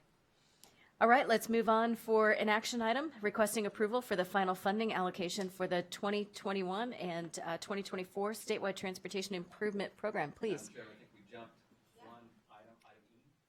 Oh, did we? Oh, look at, well, I'm just trying to be, expedite the, sorry, okay, so how about we engage in a discussion about the department's strategic business plan? We're so efficient, we just moved right through it. Thank you, Director. Yes, continuous, and I could use the continuous improvement as well, so thank you for the team efforts. Wonderful. Ms. Bruce, the floor is yours. Thank you. Good morning, Madam Chair and Commissioners. My name is Kelly Bruce. I'm with the Strategic Business Services section of the Oregon Department of Transportation, and I'm the project manager for the Strategic Business Plan. Today, I am pleased to be able to present to you our preliminary draft of the plan. And I emphasize preliminary, so as you probably noticed, there are still placeholders in it for us to continue work, getting it to a finalized state for you next month. So last month, we talked about the 4 priority areas in a bit of detail, and today we have a little bit more complete framework for you to look through. So it's important to just note that this document is a culmination of the partnership that we've had with the commission on this from the very beginning, and we've really accomplished a lot in the last 6 to 8 months since we started this process in April. But there is still more work to be done with the final draft, and we'll have that for you next month for hopefully final approval. And I think it's important, if you don't mind, that I note the particular work that you have done to get us to where we are today. We've had a number of behind-the-scenes meetings that have happened between our OTC meetings to make sure that we have a document that continues to move forward, but also takes our input and bakes it into this plan. So I have felt very included in the process, and I'm pleased with what we have in front of us today to work from. So thank you for your work. Well, thank you, Madam Chair, and we appreciate your sponsorship in this. So the purpose, just to kind of refresh us, what the plan is and what it isn't. This plan is very different from our more policy-related plans, like the Oregon Transportation Plan, modal plans, those sorts of things. Those are really focused on the transportation system. This plan is really focused on the business and operations of ODOT. And so this first iteration, you'll notice, is actually more internally focused, and that's for a reason. It's for us to really focus on things that were mentioned in the management review around our structure and our efficiency and alignment. The priorities that have emerged from this planning process really sync with the recent employee engagement surveys, the McKinsey report findings from the management review, and the DAS recommendations. So again, that's a lot of the reason most of it is more internally focused. Focusing on the priorities that you'll see in the plan are what will help us best position the agency to deliver on the big ticket items in front of us, like the House bill and other things such as the SDP through DMV. And then our future plans, as we move forward in achieving the goals in this plan and things come off of that, we'll see this plan evolve, no doubt, to address the future challenges. Oops. Knocking signs over here. So this slide just kind of tells you kind of what our key phases are. The first part is the review, so we're in that phase right now. So looking at what's in the plan, again, the 4 priority focus areas are in there, but now they also include some specific actions, outcomes, and potential efforts for us to achieve those outcomes. The plan will also include the outcomes that we can measure, and we'll use that'll be in the next phase where we develop the measures and metrics, but those will help us determine the project or progress and success in achieving the priorities. At this stage, again, this is a working document with some placeholders in there for additional information and room to incorporate any feedback that you have for us today. The adoption phase is where we will have the draft plan for you next month and hopefully be able to move to adopt that, and then we move into the implementation. The implementation phase, we're really going to start by focusing on building a strong ownership and commitment of the plan within the agency, and then translate the plan into a prioritized list of actions and initiatives that will achieve the outcomes. So the efforts, potential efforts that you'll see listed in there now are ones that we will then take those to the next level of deciding what those specific things we are going to do and when we're going to do them. It is a 5-year plan, so we need to prioritize, because a lot of this is about aligning and focusing our efforts so that we're maximizing our resources. We'll also engage our partners in developing those actions. Some of our partners, like ACEC, may be interested in some of our workforce conversations. Certainly there'll be partners that are interested in the strategic investment priority conversation, so we'll be engaging them in the development of those actions. And then, as I mentioned, we'll be developing the success metrics tied to the priorities and the outcomes. So we're going to start with implementation at an agency level, and then over time that will cascade down through the agency, through our various channels, down all the way to eventually to the individual employee level. Over the summer, we'll be working on an implementation framework that will help tie that all together and will help us to do that cascading work of implementing at all levels. In terms of sustaining the plan, we're going to, as we implement, we'll be monitoring progress, reporting progress. That governance structure that we'll be putting into place will play a key role in that, of discussing where we're at, what the status is, what we need to adjust, and making sure that we have accountability and transparency and momentum towards meeting the goals.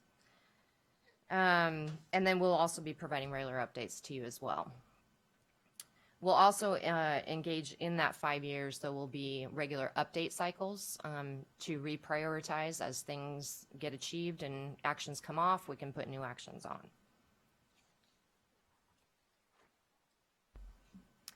So part of the three of the important foundational pieces to the plan is the mission, values, and vision. And we did do a review of ODOT's current mission and values and started developing a 5-year vision.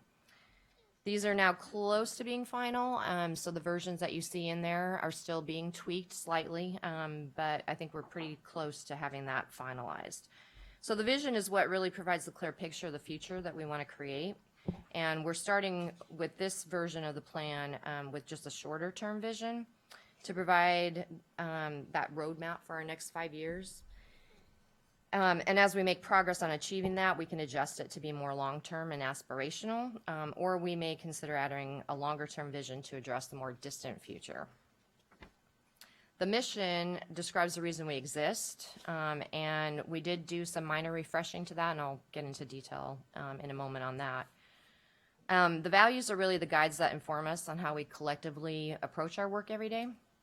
And our previous value statements lacked some clarity. There was some confusion and overlap, I think, with our goals. And it really focused more on what we value versus our approach to our work. And so this new set of values is crisper and easier to apply. And it really describes how we interact with each other and our customers and our partners, how we make decisions, and how we define our organizational culture. This is the fresh expression of ODOT's mission, and you'll notice there's some subtle changes to it.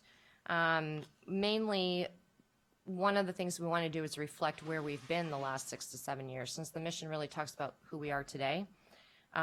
We have spent a lot of time over the last 6 to 7 years working to become more intermodal in our thinking, and also in our stakeholder partner thinking. I think that's evidenced through the House bill and where we're at today in terms of multimodal. It also provides a stronger theme of the connection, both outwardly in terms of connecting people between modes of transportation and with goods and services, also connecting communities, but then also inwardly in terms of how we work together as one ODOT across the organization. And it also provides a clear purpose in relation to our impact on Oregon communities and the economy.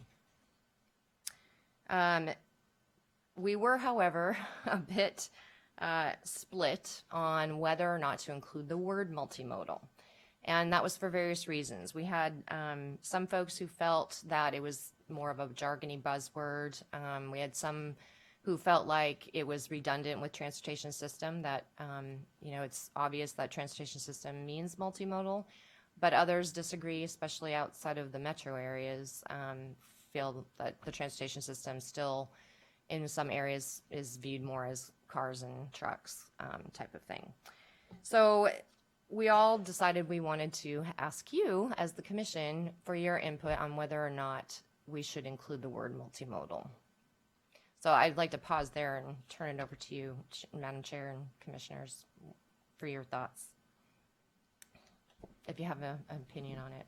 But I say fine by me. I mean, and it's clear in the legislation that they intend us to be multimodal, and it's explicit in the legislation that they intend ODOT to be multimodal in the commission. So I think it's fine. I mean, you capture it without it, but I think it's good to have it in there. I think it does the subtle nuance, and I mean, I think you could tweak this thing till kingdom come, and Exactly. and you could argue every word in there, but I think it fundamentally states what we need to be doing.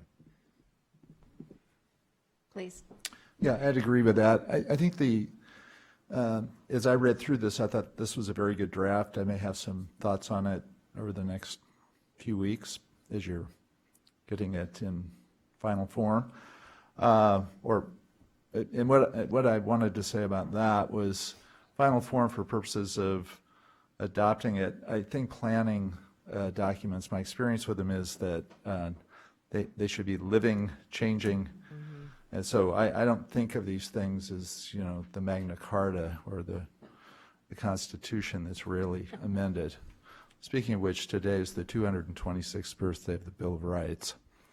So let me, but in terms of this statement, the thing I was thinking about is how it relates to other documents which we need to develop or have developed, and so I think this is fine. But I think it's a living document that will evolve as we're adopting other pieces, because there's a lot of strategic planning going on around our role in light of House Bill 2017, how it's changing. So I think this is fine with that proviso that as we work through other documents, this may morph a little bit to reflect policy, kind of mission statements which ultimately come out of the commission. And my point there is I think that this needs to fit into a kind of a group of documents which reflect the Transportation Commission's vision as it drives down through this plan, and that work hasn't been completed yet. So this is an area that interests me to make sure we're aligning these things so we've got vertical alignment from the commission through the agency, and we're driving a single set of values and priorities through the entire organization.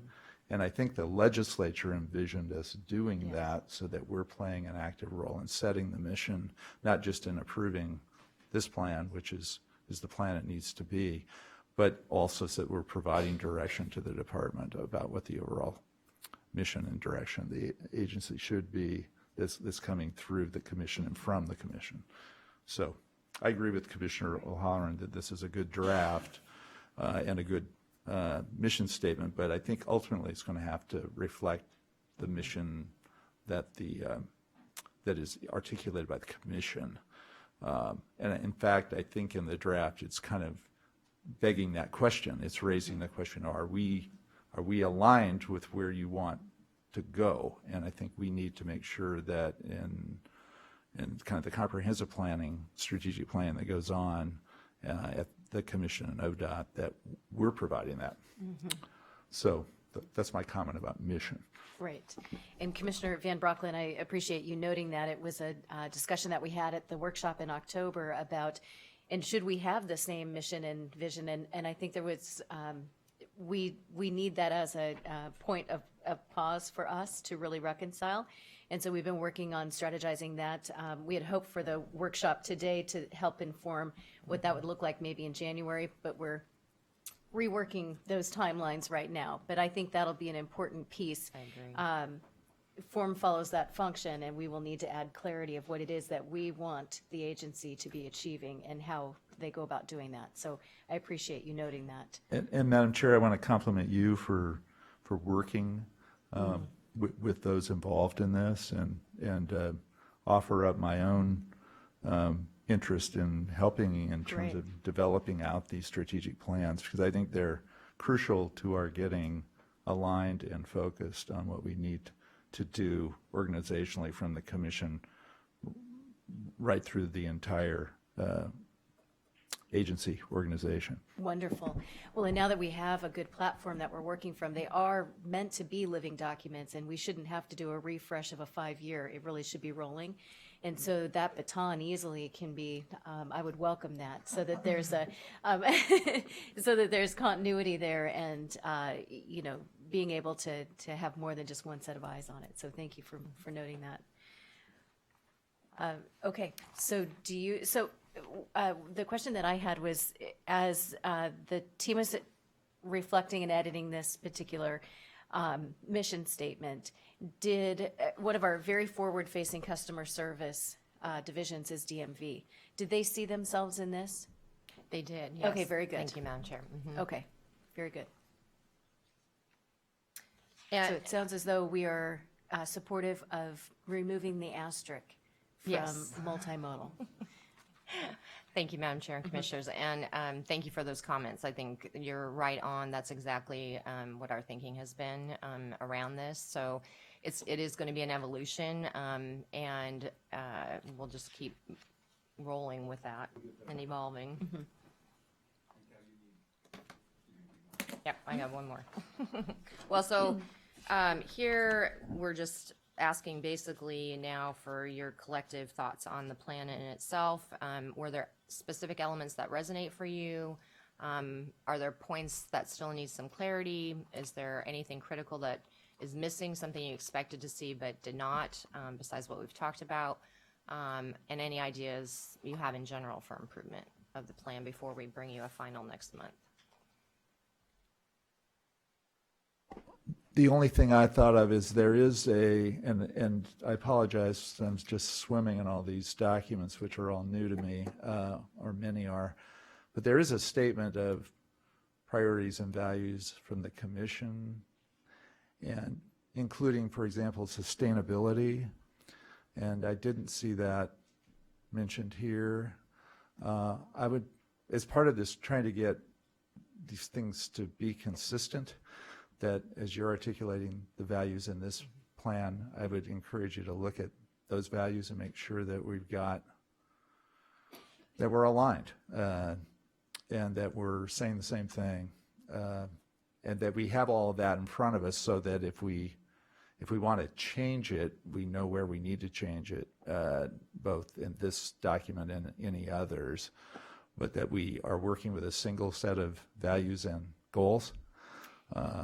And so I don't know whether you looked at those and decided some of them weren't appropriate for this plan, and that may be right, but I just want to make sure we look at them and ask the question. Thank you, Commissioner Van Brockland. We actually did have a lot of conversation around that, and the goals, I believe that in the values you're referring to are really around the Oregon Transportation Plan. So that's really for the entire transportation system. So yes, for this plan, because it was more internal for ODOT and our business operations part of it, we did feel that these values were more for our internal use.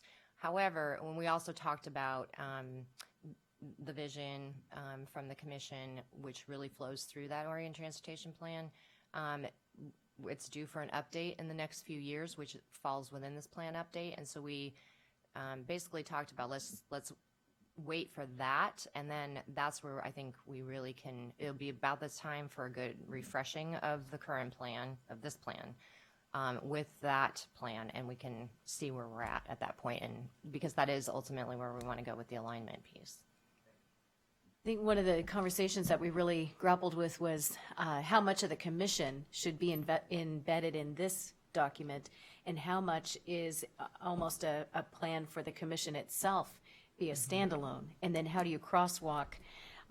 They certainly are strategically aligned, but how much of it's not an operational plan for us as much as it is for us to be guiding the work of the department through this document. But it does feel like there's another document, or at least a guiding vision that's above it a little. That is the piece that we haven't actually reconciled quite yet. So I wonder, as we move forward with this, I know we're wanting to present this to the legislature as well, if we could note that the commission piece, that there's there's a page 2 missing, but yet this is. I don't see that changes the course of what this business plan would do for the agency. If that, maybe I'm not stating it quite right. No, I think that's right. I think, and I'm happy to work with you on this. Okay, I think the document we get in January, though, ought to footnote or in some way cross-reference to these other key documents, so that they understand that we still haven't done the linking up yet, and that we're planning to do that. Because I think otherwise, here's what I'm concerned about. I think you're going to have people say, is the OTC and are the OTC and ODOT in alignment, and is the OTC aware of its role here, which is really to provide that policy vision. Right. And it seems like it's coming out of the department, not out of the commission. So I think we need some placeholder clarifying. Could be a footnote, it could be a covering letter from you, something to describe that we're in process. This is the piece we're providing now, but it's part of a mosaic. I like how that's stated very much, because we are actively working this together. And that was by design, that was very intentional for those reasons. But we as a commission, bringing on a new member, the timing of that conversation for us to reconcile going forward is really that January, February meeting, and then we can populate this document with that. So please, go right I ahead. just think a point of clarity, I mean, our mission is different. We oversee the department. We establish the policy as set out in statute and is redefined in the legislation. Their OTC and ODOT do play different roles and accordingly should have different missions.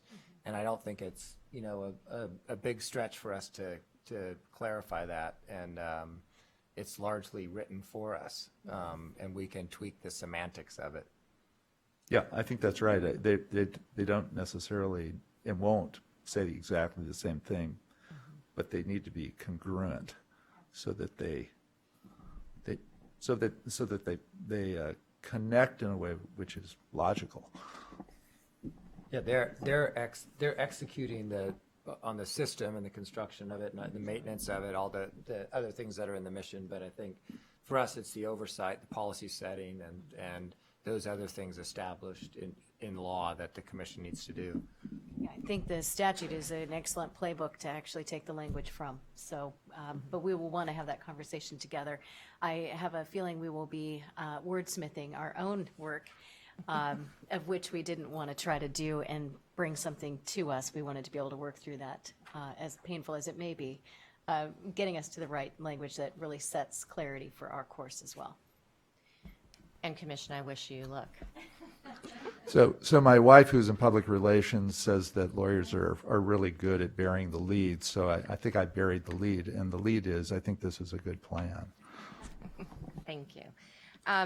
One more quick course of business. We also have the management review, unless you have any other comments or questions about the plan itself. No, but I would want to make sure that we have an opportunity to, before we go for a final, to include any comments from Commissioners Brown and Simpson, who are unable to be here today. Yes, and I'm thinking of how to go about doing that so that we're teed up and ready to go in January. Wonderful, thank you. So the last piece is just the acceptance of the management review implementation progress report. And as you know, last month we completed our first of the 8 tasks from the management review, which was the communication plan.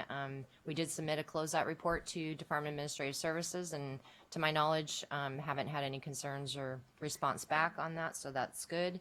And we were hoping to wrap up the first task, which is the clarification of the governance roles and responsibilities piece, this afternoon. We'll have to regroup on that and adjust our plan a bit on that, given the workshop pieces won't be happening this afternoon. So other than that, any questions on the other items are all progressing as planned, so. Okay, so I would welcome a motion to approve the, or whatever, the So will moved. of it. Okay, wonderful. I don't want to, I just put words in your mouth, my apologies. Okay, further discussion? All those in favor? Aye. Motion carries. Thank Thank you. you. Great work. All right, now let's go on to request approval for the final funding allocation for the 21-24 statewide transportation improvement program. Wonderful, thank you.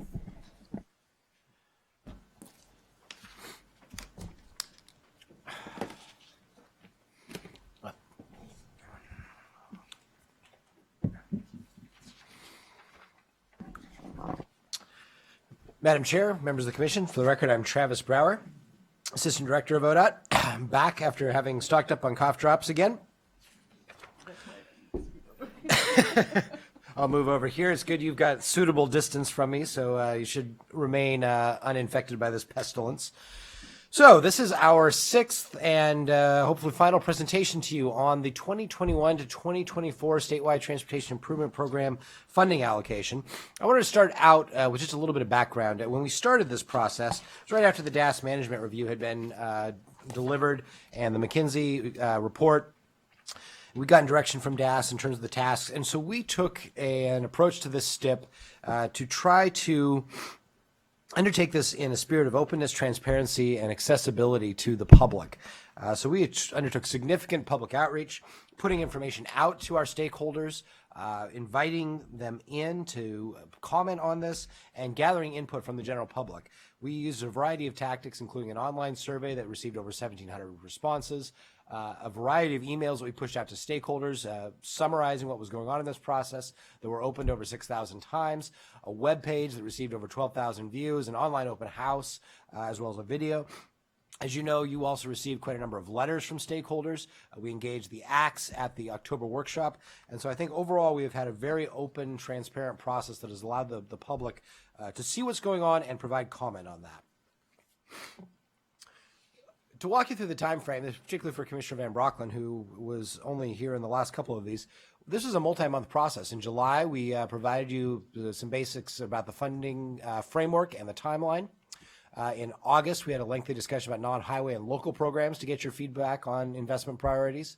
In September, Mr. Mather provided information on highway conditions and some of the funding scenarios and how that would impact the condition of our bridges and pavement in particular. In October, we had a good discussion with the ACTS, where we brought the ACTS and advisory committees in to discuss funding scenario options with stakeholders and get their feedback and then receive direction from you. And then last month, we got direction from you on a preferred funding scenario.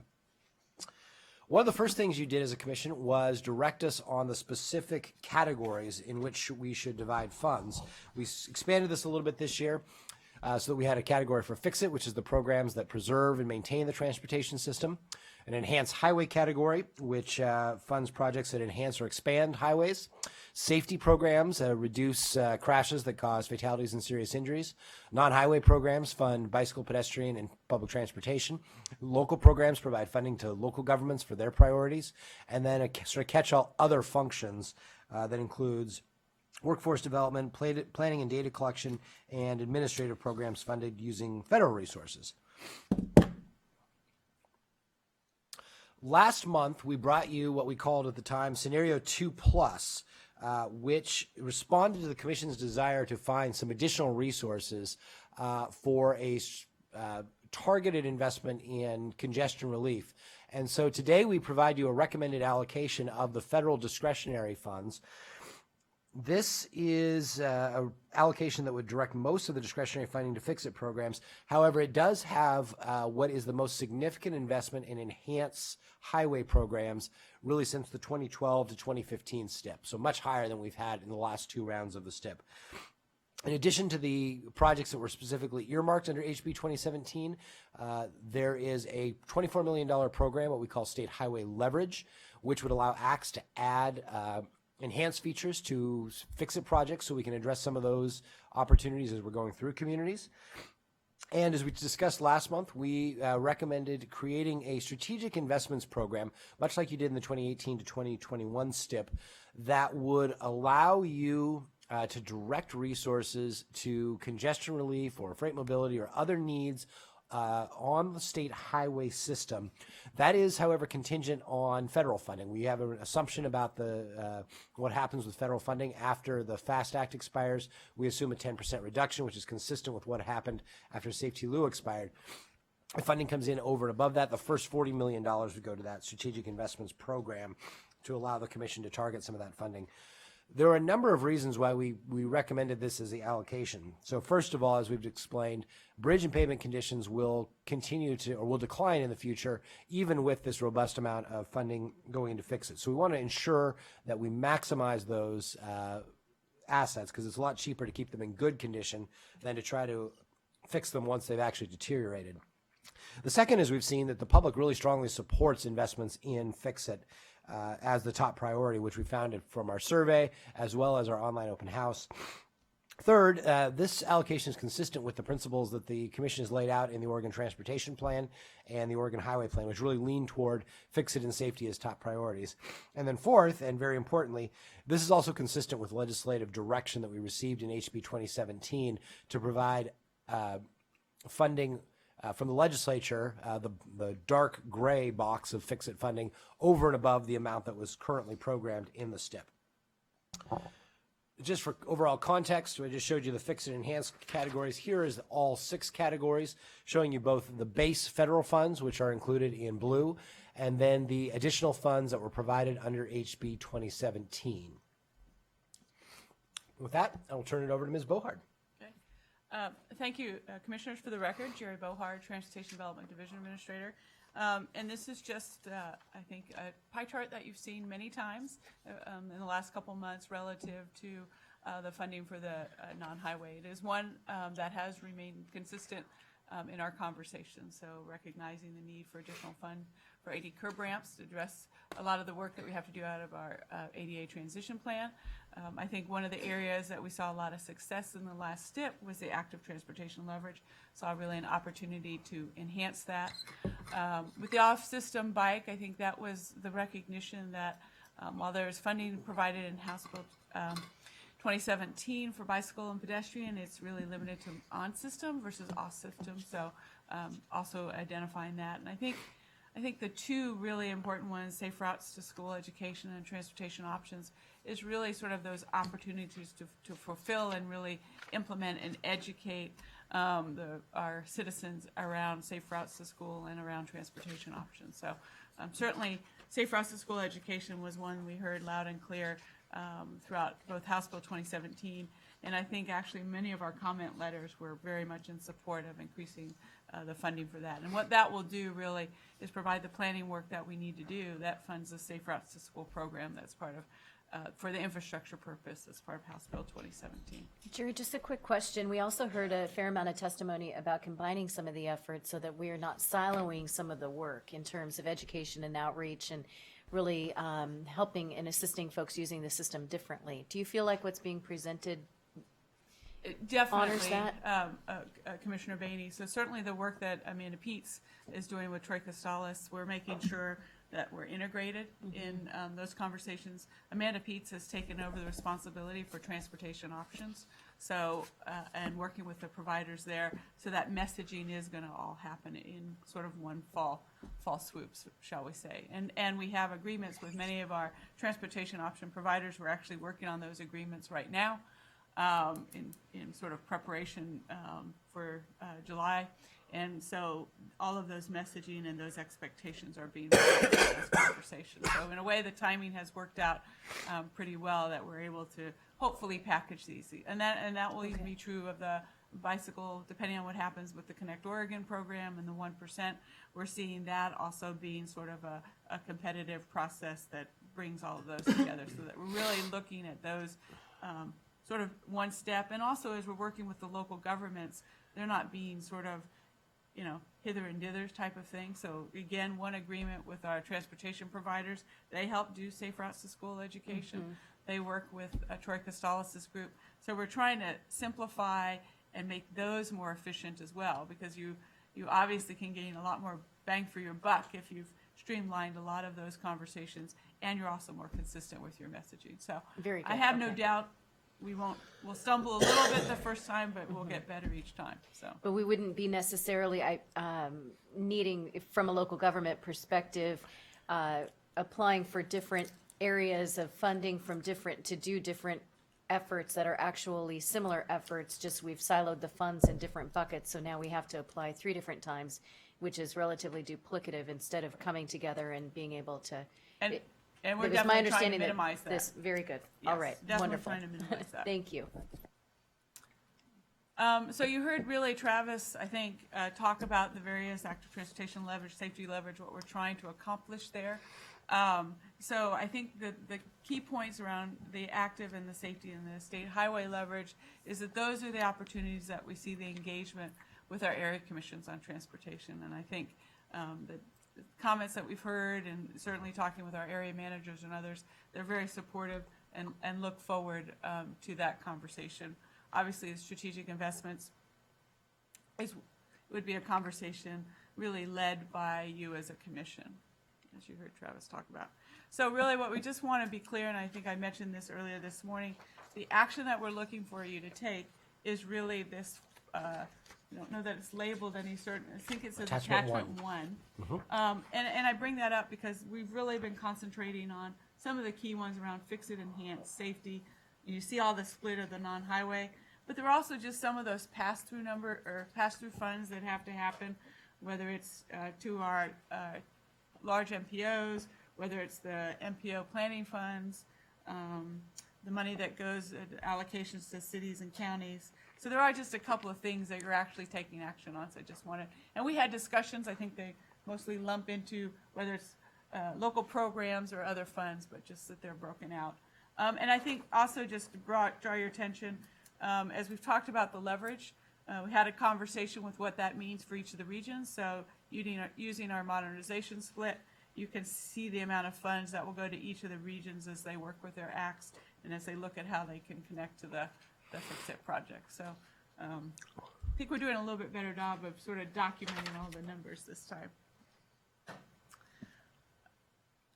And just sort of a reminder that this is obviously a critical step when we think about the 21-24 STIP, but there's other things that really happen as we go through that. I think the leverage conversation, we intend to bring back some guidance that we will share with you probably in March and April.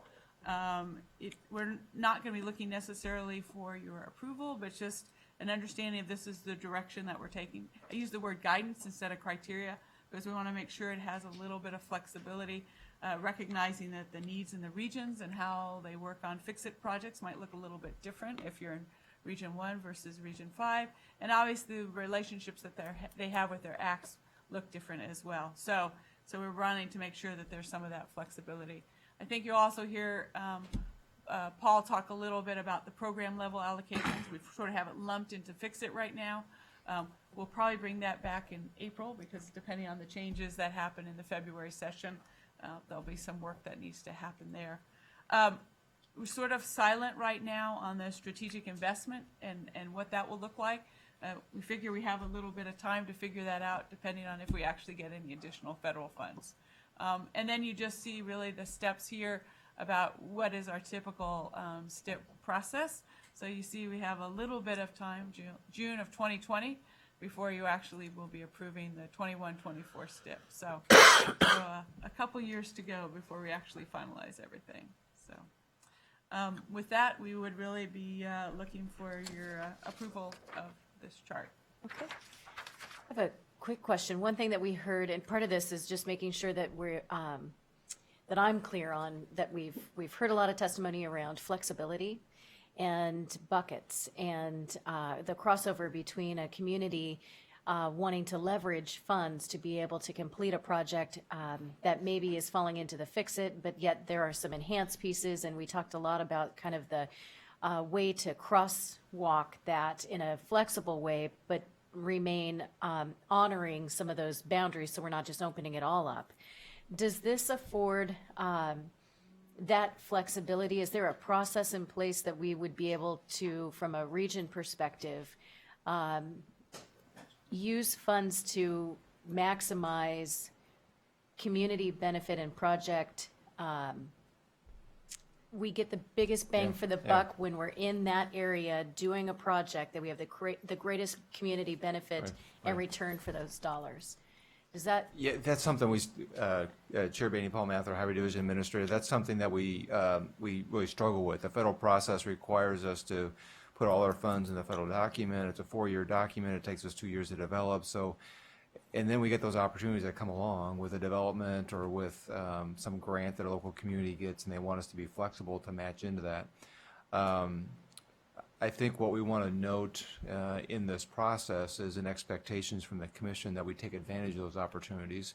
The mechanism that would look like would be for the region to come back and reprioritize some of those leverage funds or enhanced funds that they have and say, hey, we reserve the right to be smarter, today than we were 2 years ago when we put the STIP together. We have this even better opportunity now to take advantage of and make a presentation to you, obviously with the support of the local communities, to reprioritize those funds as we have those opportunities. So I think denoting that expectation somehow in our process will be, I think, important that the Commission actually has that expectation, so you're not surprised when we come back to you with a STIP amendment to say, here's even a better opportunity in front of us, and we recommend shifting some funds. We're looking at a system. I think it's become very apparent that we will need to be looking at all partners to build a system moving forward. And in light of the One Oregon theme, we all benefit by being mindful and maximizing and leverage every dollar that we can bring into community to develop that. So I wouldn't want to be the Lone Ranger, but is that essentially our thought is how do we leverage and maximize dollars as they come into the state so that we can enhance that community benefit and that return on whatever project we're doing, whether it's state in conjunction with a local community to really add that benefit collectively instead of separate projects that end up happening strictly because of we have pretty clearly defined boundaries that we've been a little hesitant to cross over in the past. Is that a feeling that we? Yes, or I'm still waiting for the massive infrastructure windfall from the federal government. Yes, okay. It's going to come, but Madam Chair, with that, I would move the approval of the final funding allocation for the 2021 to 2024 statewide transportation improvement program. Okay. Do we have further discussion? Okay. All those in favor? Aye. Okay, motion carries. This is a lot of work, and you brought us back options. You refined, taking into account the comments that we made, a lot of the comments that we heard from our ACTs and from communities and from our partners. I just wanted to say great work. Thank you. Okay, next we have the consent agenda, and are there any conflicts or potential conflicts with any of the action items on the consent calendar?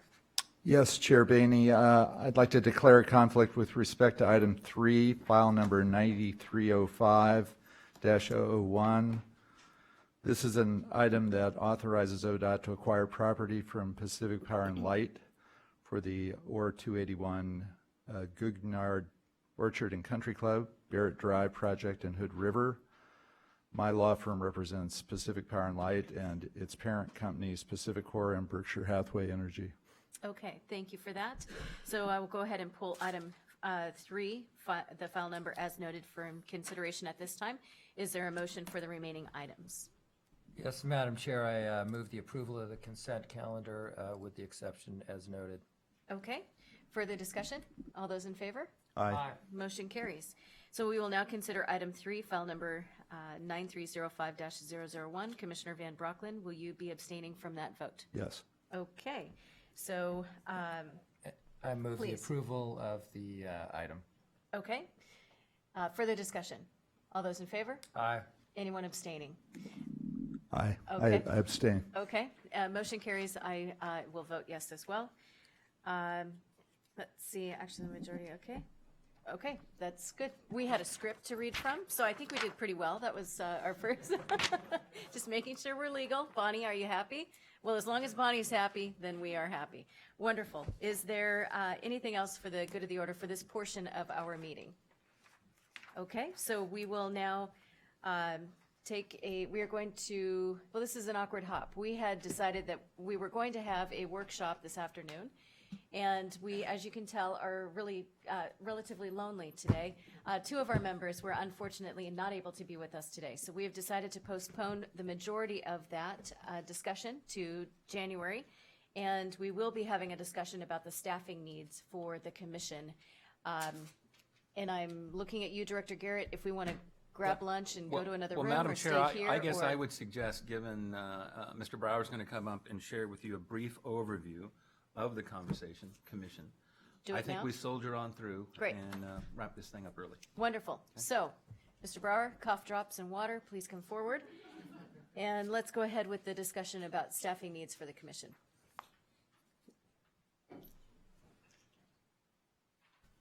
Madam Chair, members of the commission, for the record, I am again Travis Brower, Assistant Director of ODOT. Pop another cough drop. Unfortunately, I'm almost out of water, so hopefully I can make it through this one. As long as Commissioner O'Halloran doesn't crack any jokes, I probably won't have a coughing fit.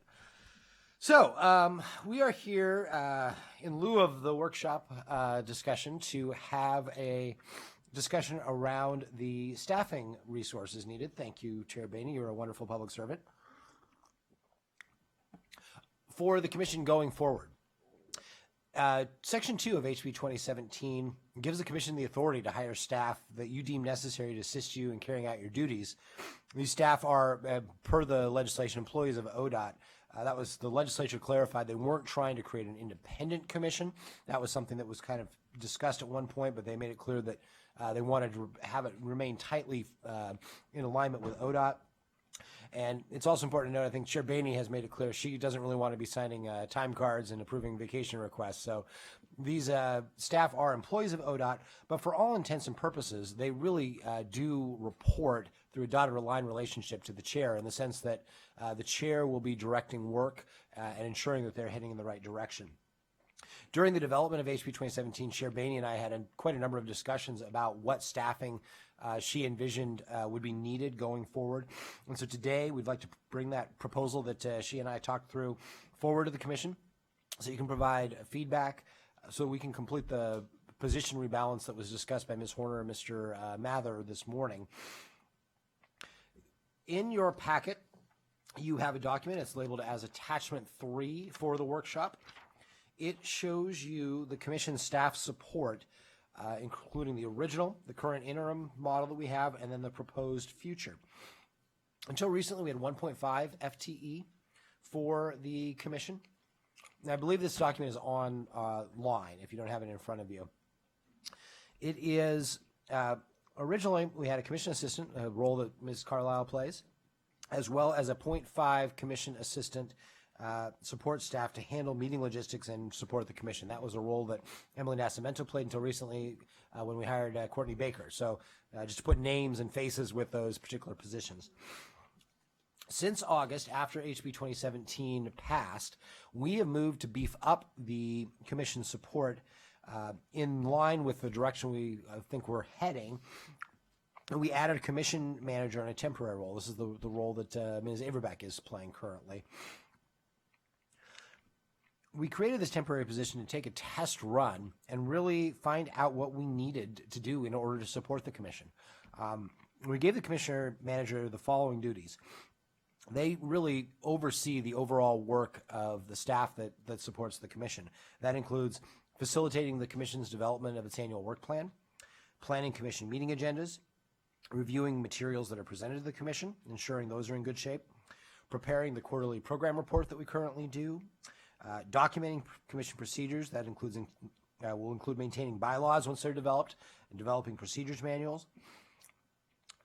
We will also have them facilitate the onboarding process for new commissioners, develop plans for the commission's communication and engagement with the public and stakeholders, undertake any analysis requested by the commission, or find resources within the department to undertake that research and analysis, administer the work of the Continuous Improvement Advisory Committee, including setting the agendas of that group, provide day-to-day direction to the other commission's staff, and manage any consultant procurement and contract management on behalf of the commission.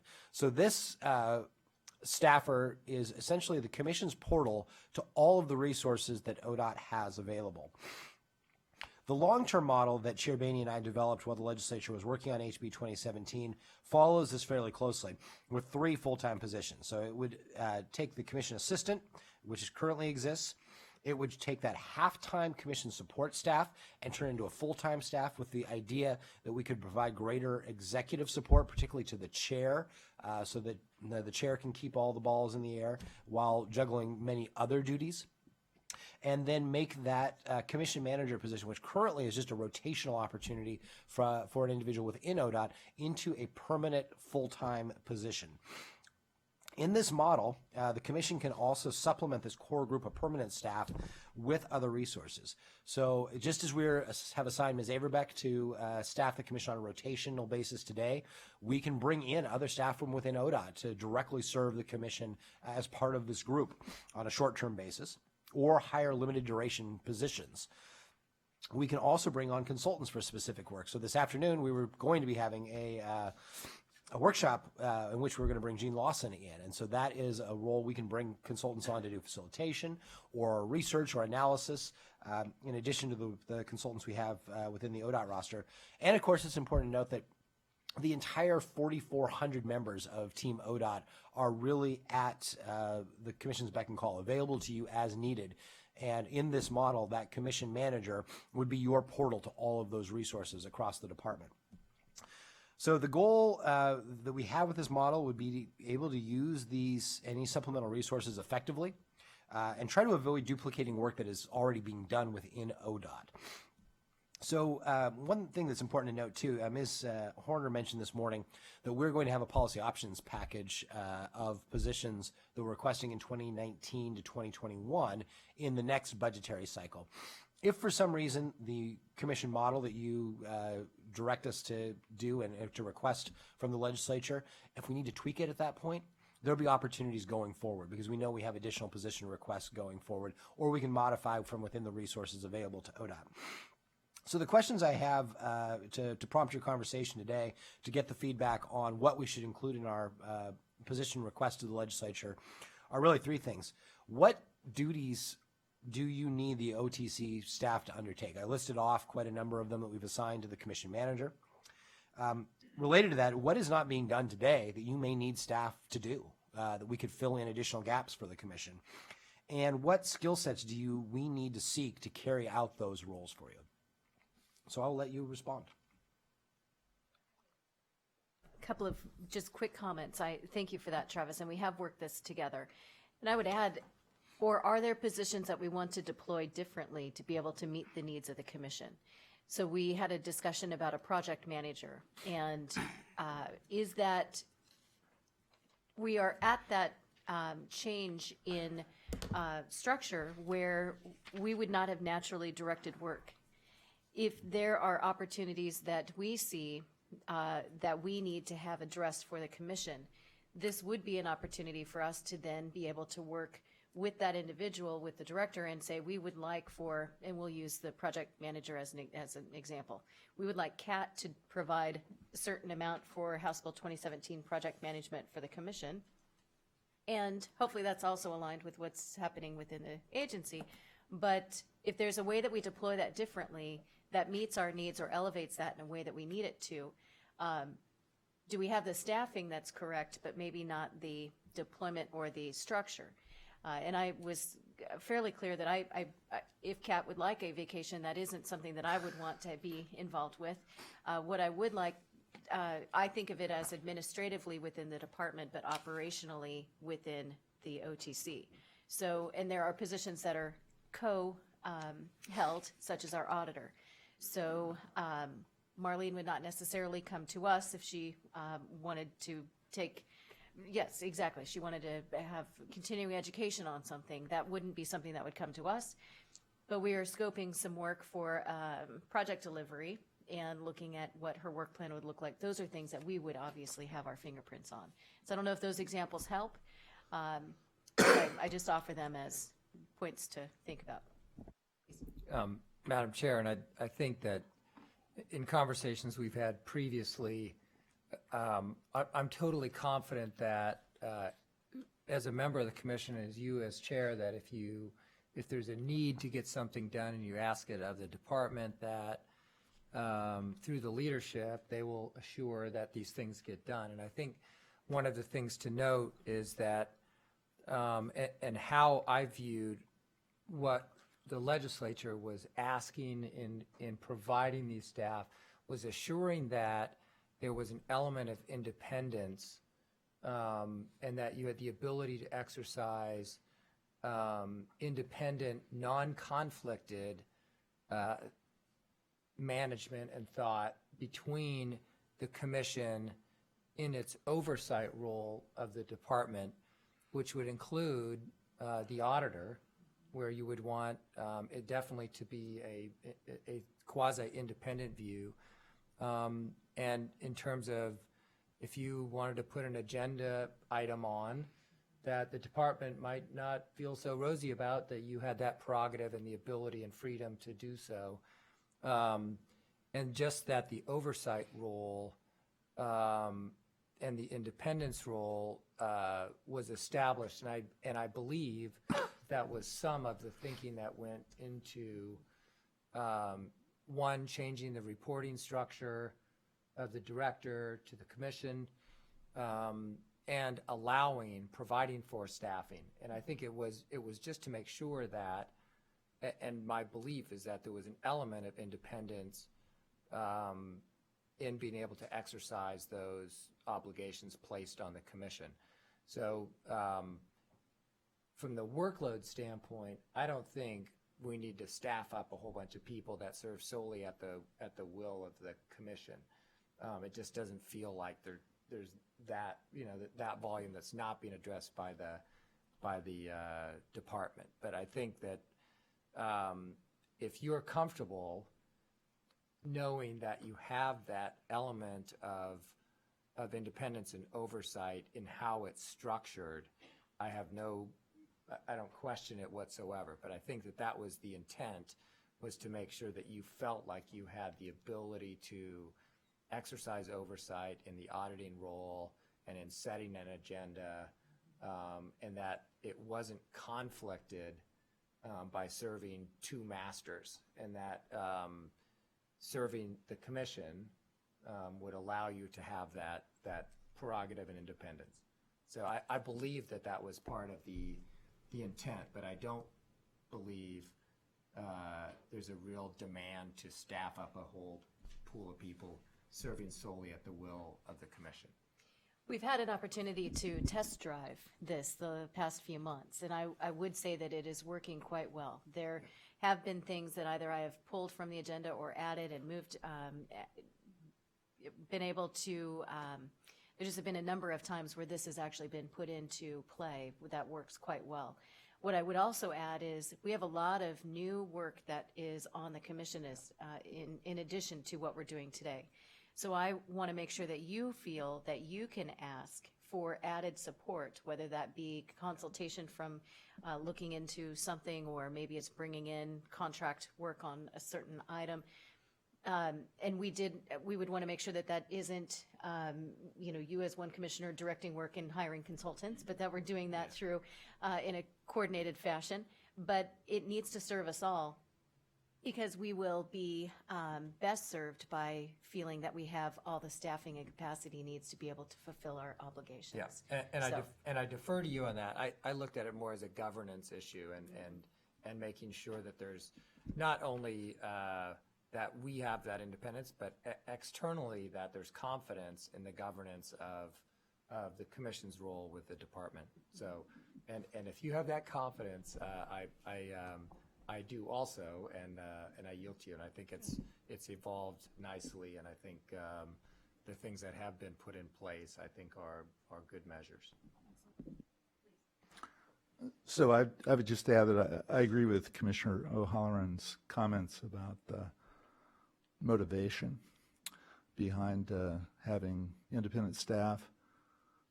I think that given what you've said and what Commissioner O'Halloran said, and the fact that this is my 28th day on the commission, that that part sounds fine to me. I'm glad you mentioned the contract opportunity, because I think if the commission truly wants to get an independent viewpoint on something, we always have the option to hire out an outside assessment. I don't know when that might happen, but or whether it would ever happen. But on other boards I've served on, when there are issues where people felt like they needed to get some independent input, that is often where we've gone on other boards I've been on, and I think that's another option available to us, probably in a unique, unusual,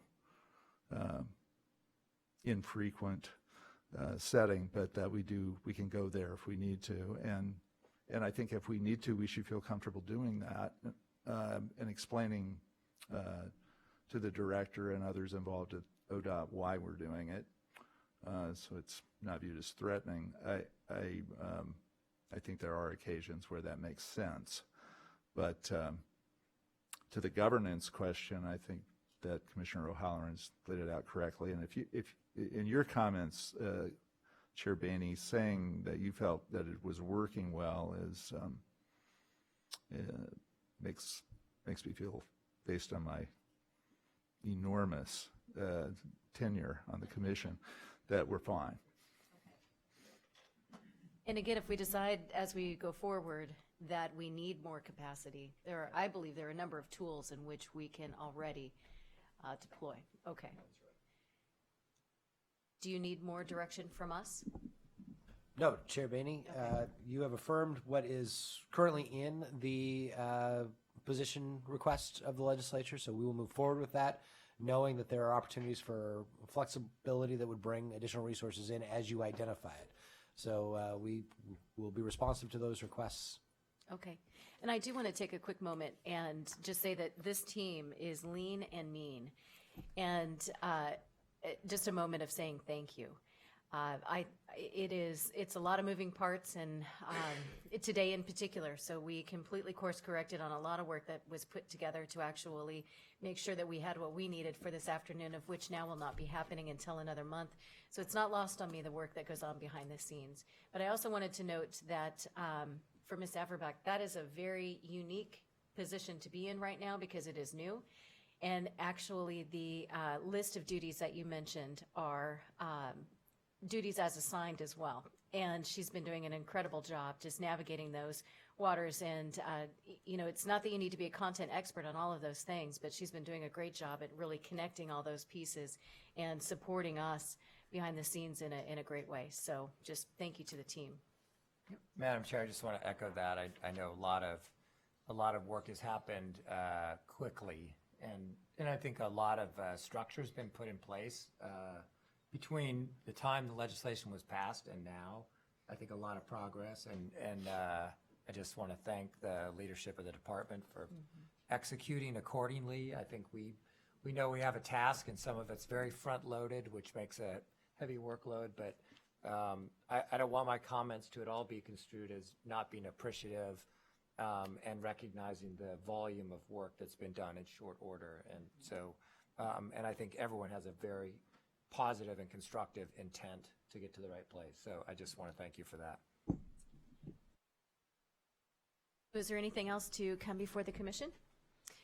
Let me take a moment and say it is that magical time of year. And so for you and your families, for which you celebrate, just wanted to say all of our best to you and thank you for your commitment to the state of Oregon and to the commission in particular.